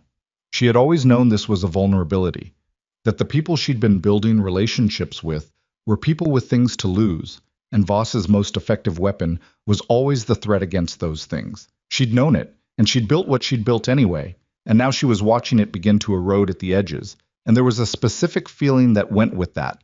Not panic, but something adjacent to panic, something that wanted to become panic if she let it breathe. She did not let it breathe. She taught school the rest of that week with the same 7 children she had left, and she did not mention the rumors to Boone until Friday evening, because she needed to process them privately first and decide what she thought before she said it out loud. He took it the way she'd expected, quietly, with a tightening around his jaw that meant he was angry and was managing it. "What do you want to do?" he asked. "I want to wait for Webb," she said. "He should have received both my letters by now. He said 2 weeks. It's been 11 days. And if someone else pulls their child from the school, or if Jonas backs out of his statement—" "Jonas won't back out." She said it with more certainty than she felt, because certainty was sometimes the thing you needed to say out loud so that you could start believing it. Boone looked at her steadily. "You sure?" She thought about Jonas Whitfield's face when he'd said all right, the way he'd turned his hat in his hands and then stopped turning it when he made the decision. She thought about what it had cost him to say it. "Yes," she said. "I'm sure." Boone nodded. He trusted her judgment on people in the way that a person trusts something they've tested and found reliable, and she was grateful for it even when the weight of the trust was heavy. The weight became significantly heavier 10 days later. It was a Saturday, early afternoon, and she was at the schoolhouse doing administrative work, updating her records, writing to a supplier about new readers for the spring, when she heard horses on the main road and looked out the window and saw Gideon Voss. She had seen him before, at a distance. He rode through town occasionally, the way powerful men do, visible and deliberate about his visibility. She'd built a picture of him from those glimpses and from everything she'd been told: tall, well-dressed for the territory, late 50s, with the particular physical ease of a man who has never had to worry about what was coming next. He rode with 2 men, but he dismounted alone, and he came to the schoolhouse door alone, and he knocked in the manner of a man who knocks as a courtesy rather than a request. Then he opened the door without waiting for an answer. Evelyn was already standing when he came in. Gideon Voss was not what novels would have made of him. He didn't have a villain's face, sharp angles, cold eyes, something immediately legible. He had a broad, amiable face, the face of a man who was comfortable in rooms, with good posture and a decent coat and gray at his temples that made him look distinguished rather than old. His eyes were pale blue and attentive, and when he looked at her with the focused interest of a person assessing something they haven't quite figured out yet. "Mrs. Hart," he said. Pleasant. "I hope I'm not interrupting." "The children are gone for the day," she said. Her voice came out even, which she was proud of. "Good." He looked around the schoolhouse, the desks, the chalkboard, the readers stacked on the shelf she'd built from scrap lumber in the first week. Impressive work, genuinely. A woman comes from New York and inside 2 months she's running a school. He looked back at her. Remarkable. "I appreciate the compliment," she said. "What can I do for you, Mr. Voss?" He smiled. It was a good smile, practiced to the point of naturalness. "I wanted to meet you myself. I've been hearing a great deal about you." He moved to the nearest desk and rested his hand on it lightly, not sitting, just occupying the space. "You've been asking questions about my business interests." "I've been asking questions about the ranching families in this valley," she said carefully, "which overlap somewhat with my business interests." Still pleasant. "Mrs. Hart, I understand you had some difficulty in New York. A dispute with a former associate. I know how those situations can color a person's perception, make them see patterns where there aren't any." "I see," she said. "I want you to know I have no hard feelings about any of it." He spread his hands, a gesture of openness that she recognized as its opposite. "You're new here. You got some wrong information from some people who have their own grievances. That's understandable." He paused. "But I think you're a smart woman, and I think you understand that this valley runs the way it runs because of the structures I've built, the contracts, the arrangements, the stability." His voice was still pleasant. "Take that away, and what you've got is chaos. Small ranchers who can't survive the winter without my supply agreements, railroad access that disappears without my contracts, families that go under." "Is that a description of the current situation, or a threat about the future one?" Evelyn asked. Something shifted in his face. Not anger. He was too controlled for visible anger. Just a fractional cooling, like a room when someone opens a window in winter. "I'm saying I can be a generous neighbor," he said, "or not."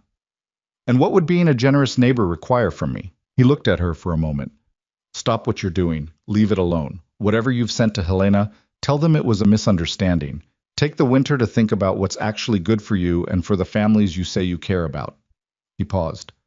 "I'll make sure the Mercer Ranch has everything it needs to get through the season. Supply contracts, fair terms on the outstanding loans, and if Mercer ever decides he wants to sell, a price that reflects the true value of the property." He paused again, longer this time. "And I'll make sure nothing else goes wrong." The schoolhouse was very quiet. Outside, the wind moved through the empty town street. Evelyn thought about the grub girl who'd been pulled out of school. She thought about Thomas Reedy with the cut on his forehead that hadn't healed right. She thought about Cal's hand, the one he'd called a fence post.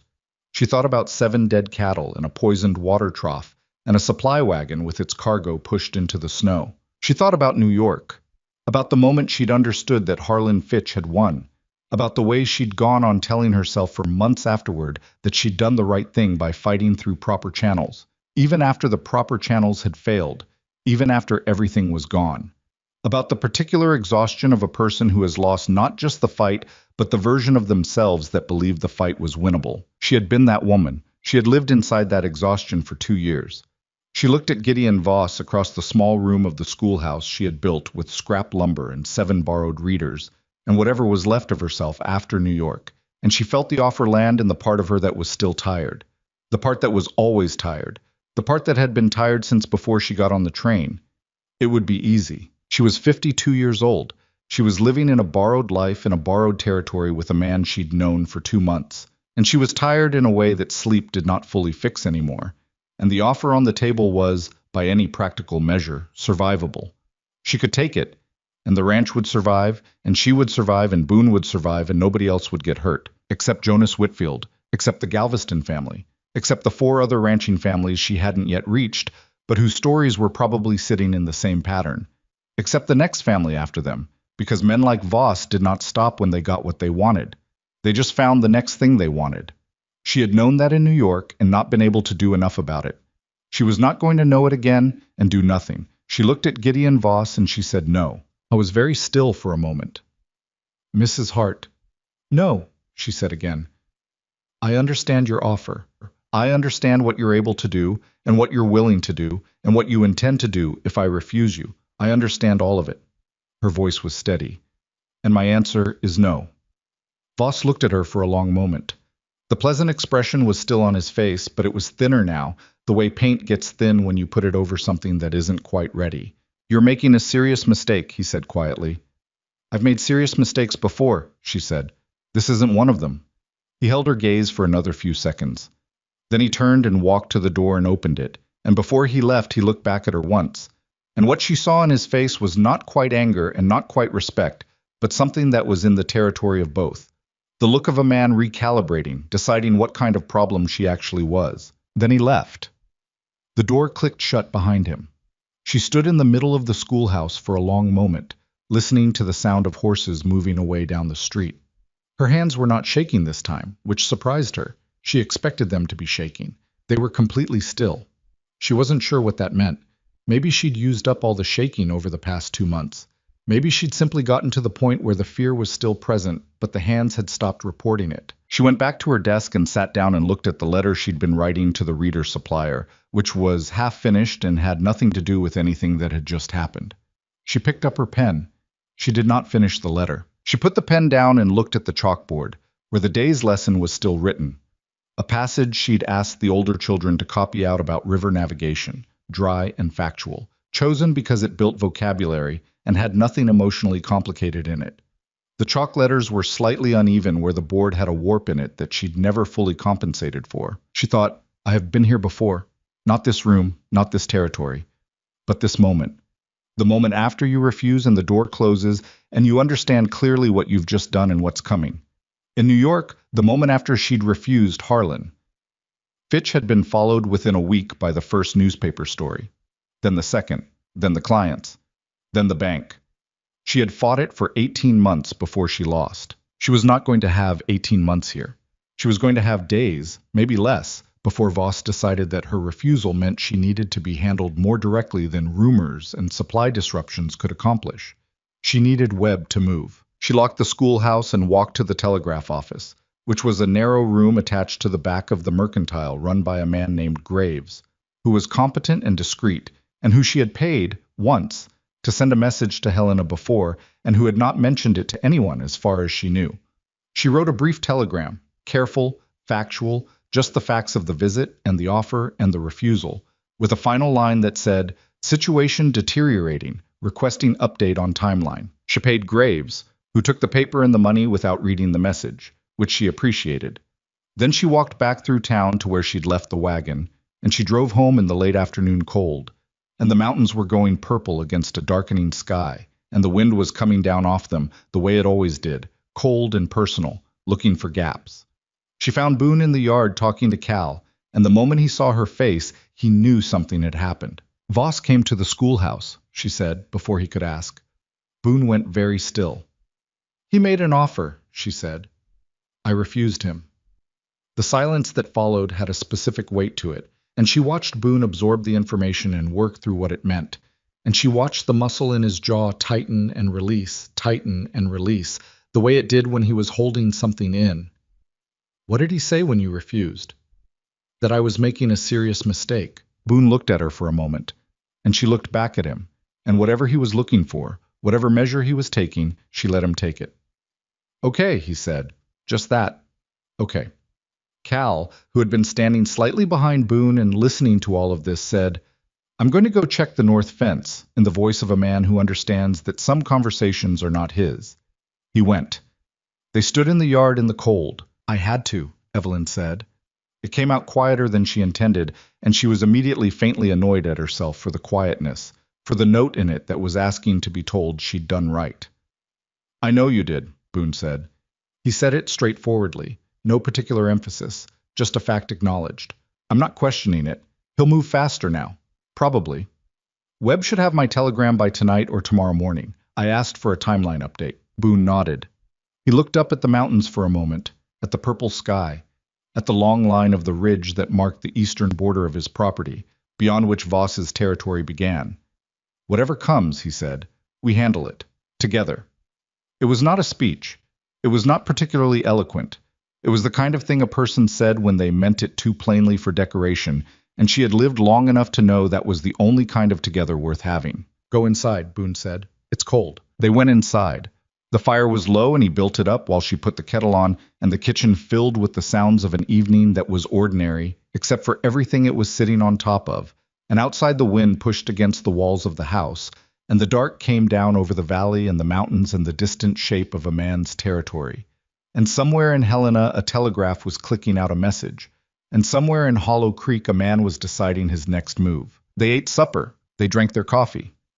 Evelyn graded 3 composition papers from school, while Boone mended a stirrup leather and the fire burned down to coals.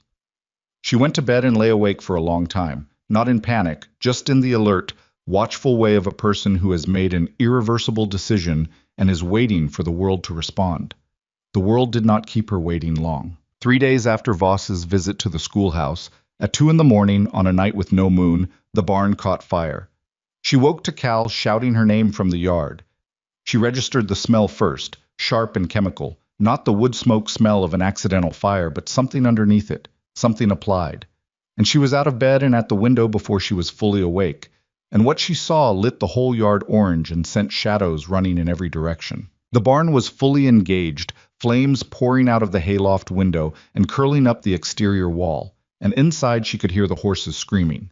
She pulled on her boots and coat and ran. Boone was already at the barn doors when she reached the yard. He had one door hauled open and was going in, and the heat coming out of that opening was visible, a wall of orange air that pushed back against everything, and she heard the horses screaming inside with the particular high desperate sound that horses make when they understand they are going to die, and cannot make their bodies move fast enough away from the thing that is killing them. Boone, she started. Stay back, he said, and went in anyway. Cal was at the water trough with 2 buckets, running back and forth in the way a person runs when they know buckets are not going to be enough, and they run anyway because standing still is worse. Evelyn grabbed the 3rd bucket from the side of the house and joined him, not because she thought it would stop the fire, but because Boone was inside that barn, and every second of heat she could knock down from outside was a second of margin. The next 4 minutes were the longest of her life. She didn't pray. She'd stopped doing that somewhere in the worst year in New York.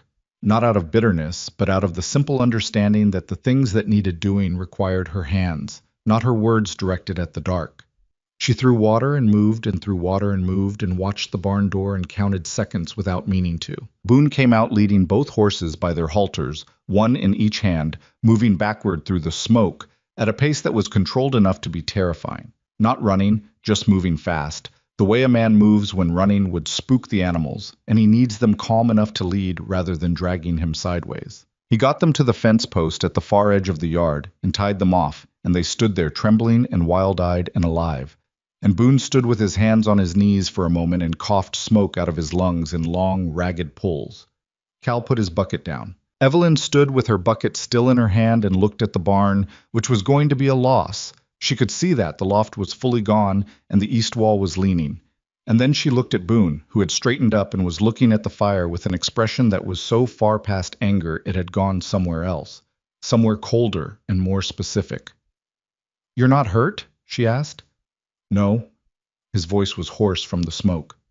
"The horses are fine." Yeah. The 3 of them stood in the orange light of the burning barn and watched it go, because there was nothing else to do. The well was not deep enough, and the trough was empty, and the nearest neighbors were too far for a bucket brigade that would have been too late anyway. It burned, and they watched it burn, and the cold night air smelled like scorched wood and something chemical underneath. Accelerant, she was certain of it, the same sharpness she'd caught through her bedroom window. Arson, deliberate. Meant to be seen as a message if the barn was empty, meant to be worse if it wasn't. Cal said, low and steady, "I'm going to kill somebody." "No," Boone said, same low register. "You're not." "Boone, you're not," Boone said again. He wasn't looking at Cal. He was still looking at the fire, and his voice had the particular quality of a man who is saying something he needs to say out loud in order to hold himself to it as much as anyone else. Because that's what he wants. He wants me to ride out there and do something that ends with me in a county jail waiting for a judge who owes him a favor.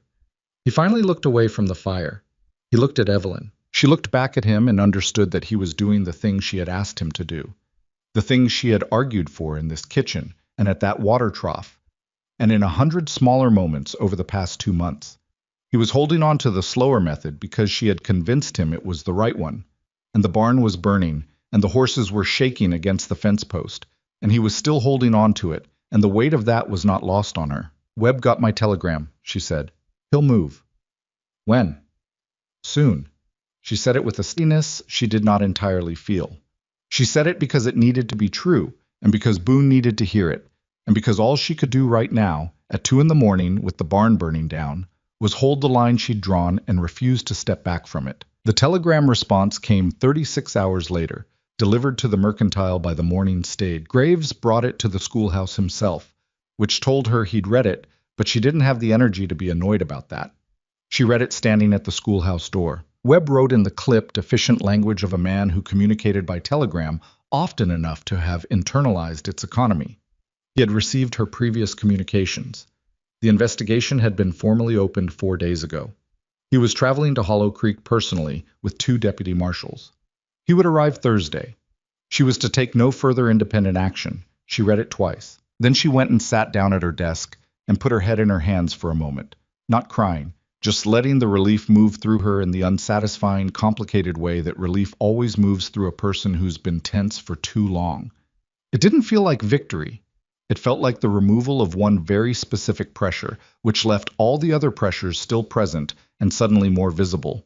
She brought the telegram home to Boone. He read it standing at the kitchen counter, still in his work coat. Then he set it on the table and said, "Thursday. Thursday. That's 2 days." "Yes."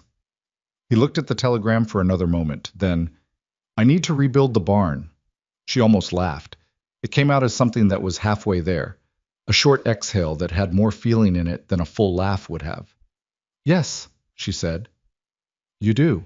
It was the most ordinary thing he could have said, and it was exactly right, and that was the thing about Boone Mercer that she had not expected when she got off that train.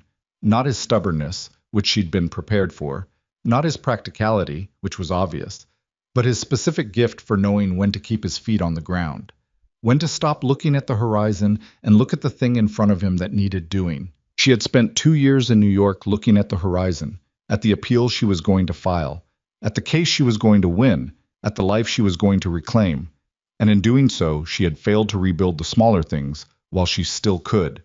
She had let everything burn waiting for the one large fire to be put out. She was not going to do that again. "I'll help," she said, "after school." Marshal Aldous Webb arrived in Hollow Creek on a gray Thursday afternoon with 2 deputy marshals named Ortega and Finch, and they came in without announcement. No stage, no fanfare. 3 men on horses who came up the main street like they were passing through and stopped at the Mercantile for directions, and were at Boone's ranch before anyone in town had quite registered that they were there. Webb shook Boone's hand and Evelyn's hand and accepted coffee and sat at the kitchen table with the same still attentiveness he'd shown in his Helena office, and he told them what they needed to know in the same economical way. The federal investigation had been formally opened against Gideon Voss on charges of mail fraud, interference with interstate commerce, and conspiracy to commit land theft. The railroad documents Thomas Reedy had provided were sufficient, combined with Evelyn's financial analysis and Jonas Whitfield's signed statement, to obtain a federal warrant.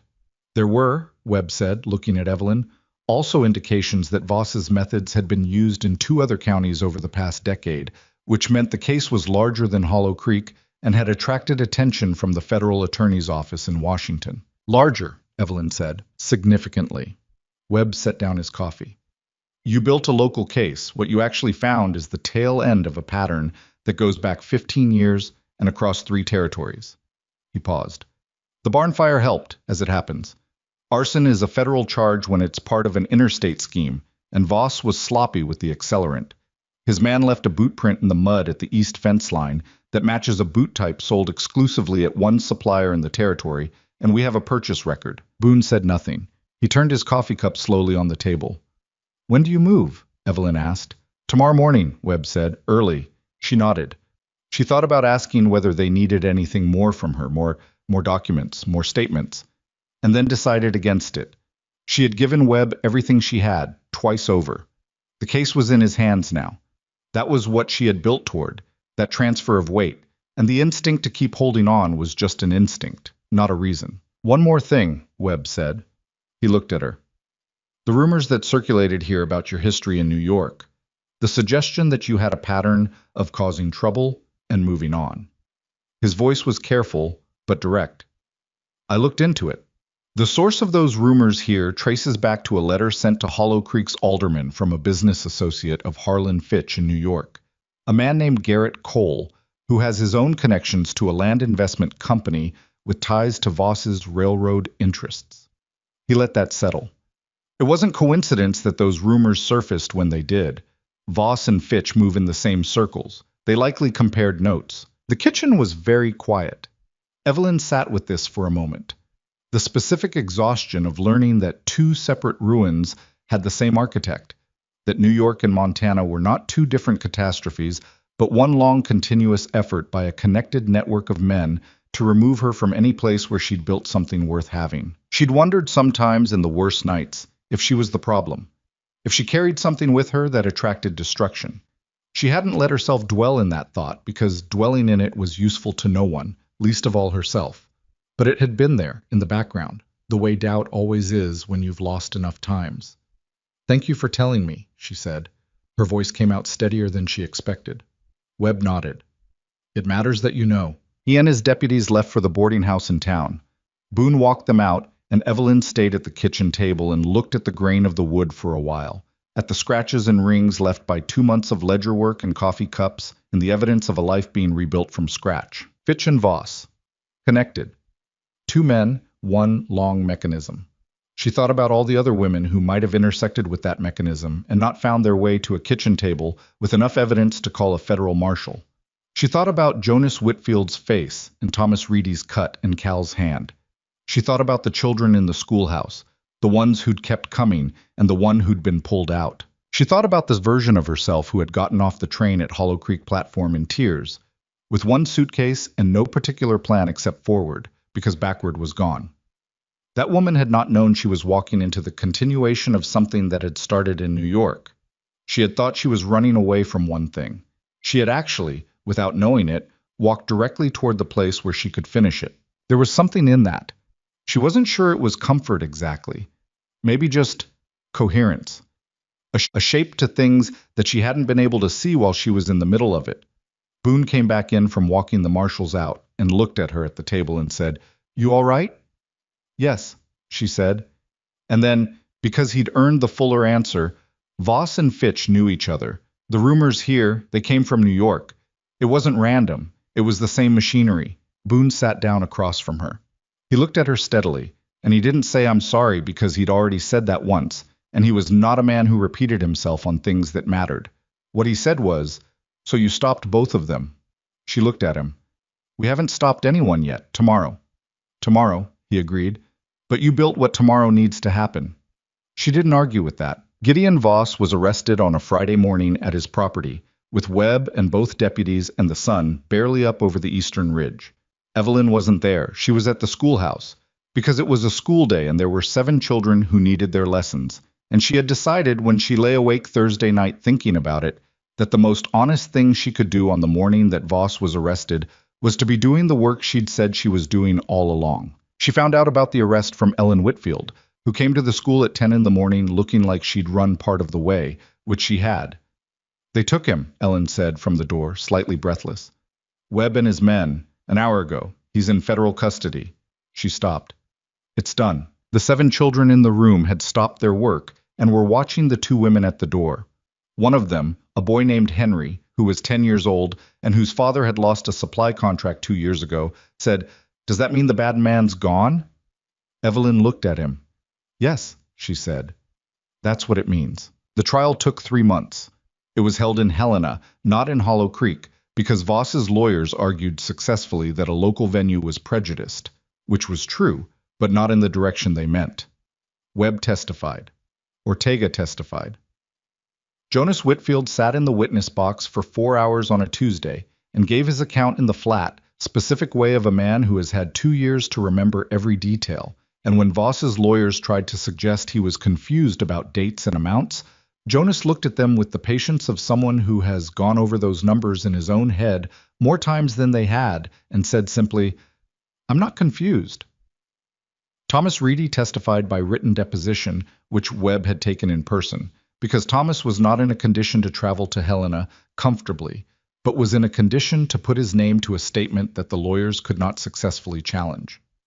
Silas, the young ranch hand who had come to the schoolhouse door with his hat in both hands, testified in person, in a voice that shook slightly but did not stop. Evelyn testified for 2.5 hours. She brought her copies of the financial records, the cross-referenced ledger analysis, the timeline she had built over 2 months of work at the kitchen table. Voss's lawyers tried 3 different lines of attack: her credibility, her methods, the suggestion that she had a personal vendetta stemming from the New York situation. The judge cut off the third line after 10 minutes when it became clear the lawyers were attempting to introduce material that had no evidentiary relevance to the charges before the court. Evelyn sat in that witness box and answered every question with the steady, documented precision of a woman who had spent 2 months making sure she would never be in a position of saying something she could not prove. She was not perfect on the stand. Her voice cracked once, briefly, when the lawyer asked about the barn fire and she described hearing the horses screaming. She didn't try to smooth it over. She just waited a moment and continued. Voss was convicted on 11 counts.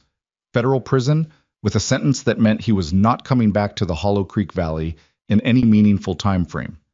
3 railroad officials were separately charged and convicted of fraud and conspiracy. Deputy Hicks resigned before he could be charged and left the territory. Barton Walsh at the bank, who had been quietly directing Boone's payments into Voss's account for 2 years, was charged with embezzlement and fraud and did not contest the charges. Harlan Fitch in New York was a separate matter and a longer road, but Webb had passed the relevant documentation to federal authorities in New York as a courtesy. And when Evelyn received a letter from a federal investigator in New York 6 weeks after the Hollow Creek verdict, asking if she would be willing to provide testimony regarding her own experience with Fitch's methods, she sat with that letter for a full day before she wrote back. Then she wrote back, yes. She would not go to New York in person. That was a line she drew clearly and without apology. That city had taken enough from her, and she owed it nothing more of herself. But she would give a deposition. She would put her name to what she knew. She would do for whoever came after her what no one had done for her when she needed it. She folded the reply, sealed it, and gave it to the stage driver on a Tuesday morning. The school stayed open. More children came in the spring when families who had been cautious during the worst of it decided the cautious period was over. The grub girl came back, which Evelyn noted without comment, because the girl was 9 years old and had not chosen to leave and was not responsible for the choice to return. She was welcomed back the same as everyone else. Jonas Whitfield got his East pasture back, not through magic, but through a legal process that was slow and imperfect, and ended with a settlement that was less than what he'd been owed but more than nothing. And he signed the settlement with the expression of a man who has decided that closing the account is worth more than the remaining balance. Ellen told Evelyn afterward that he'd slept better the night after signing than he had in 2 years. Thomas Reedy got his railroad job back. Not the same office. He didn't want to go back to that specific office, but a different position with the same railroad, which had been under significant pressure from federal investigators to demonstrate its commitment to appropriate employment practices. He was cautious about it for a long time, and Evelyn thought he might always be somewhat cautious, and she thought that was reasonable. Some kinds of damage leave a different texture on a person. Not worse, necessarily, just different. The barn got rebuilt. Boone did most of the framing himself, and Cal helped with one good hand and one healing hand, and Jonas Whitfield showed up one Saturday with 2 of his ranch hands and his wagon, and no explanation beyond, "Figured you could use the labor," which was the most Jonas was ever going to say about it, and the barn was done before the second heavy snow of the season. Cal's hand healed. Not perfectly. It had been left too long without proper care, and the 2 smallest fingers on his right hand had a set to them that wasn't quite straight. He said it didn't bother him. She believed him mostly. On a Saturday morning in late March, with the snow finally pulling back from the lower elevations and the first real warmth of the year coming tentative through the clouds, Evelyn stood at the train station platform in Hollow Creek. Not to leave. She was waiting for a delivery. New readers for the school. A full set, ordered from a publisher in St. Louis with money from a community fund that several families had contributed to without being asked. She stood on the platform where she had first arrived, and she looked at the town from this angle, the main street, the mercantile, the schoolhouse visible at the far end. And she thought about the woman she had been when she stood here the first time. It was strange to think about her, that woman. Evelyn had the odd sensation that sometimes comes when you look back across a period of significant change. The sense that you can see both versions of yourself at once, the before and the after, and that they are recognizably the same person and also not the same at all. She had not become fearless. She wanted to be clear about that, at least with herself.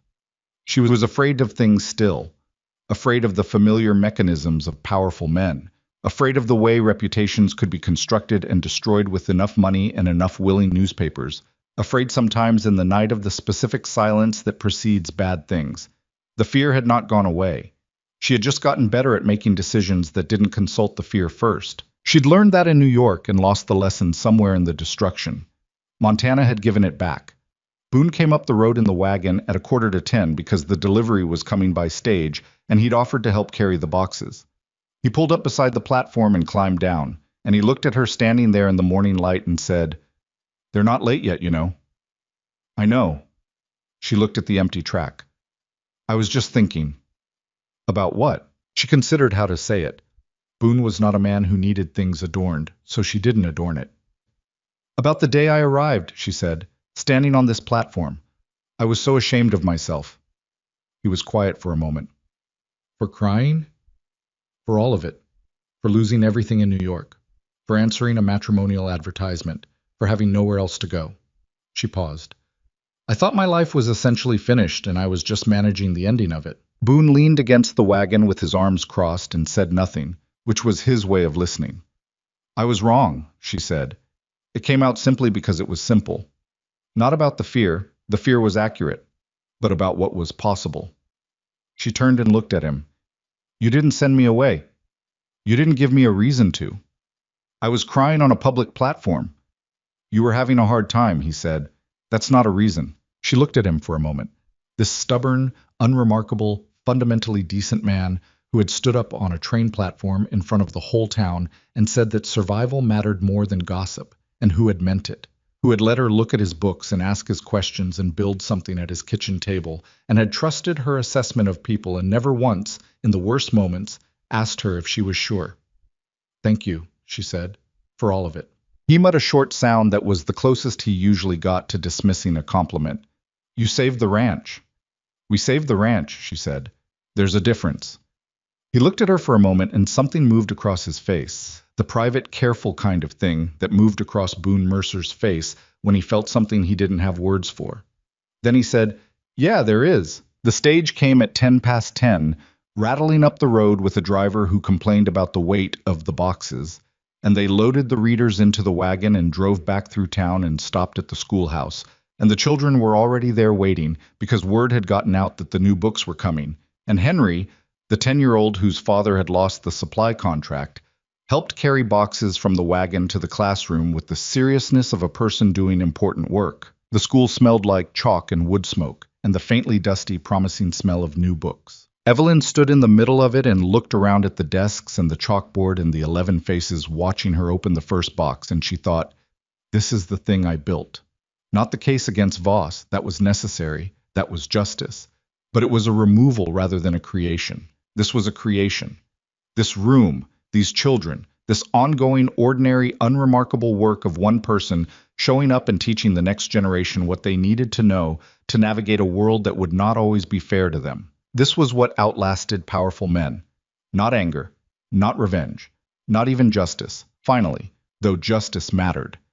This, the slow, stubborn, unspectacular work of building something real in a specific place with specific people, day after day, in all weather. She handed the first reader to Henry. He opened it and looked at the first page with the focused expression of a child encountering something new and deciding whether it's worth his attention. Then he looked up. "It's good," he said, with the authority of 10 years of lived experience. "Yes," Evelyn said. "It is." Outside the schoolhouse window, the March sky was the pale clear blue of a world that has come through something difficult and is tentatively, carefully, with no guarantees, beginning again. The snow was melting off the mountains in thin, bright lines of snowmelt that would feed the creek. Her creek, she'd started thinking of it that way. The one she'd stood in the mud beside at 5:30 in the morning, with her boots sinking and her sleeves rolled up, looking for what wasn't there. That water would run clean this summer. She had made sure of it, not by being fearless, not by being young or invulnerable or free of doubt, by being the particular person she was, scarred and tired, and 52 years old and still, despite considerable evidence that the world did not reward it, unwilling to stay down. She called the class to order. The work continued.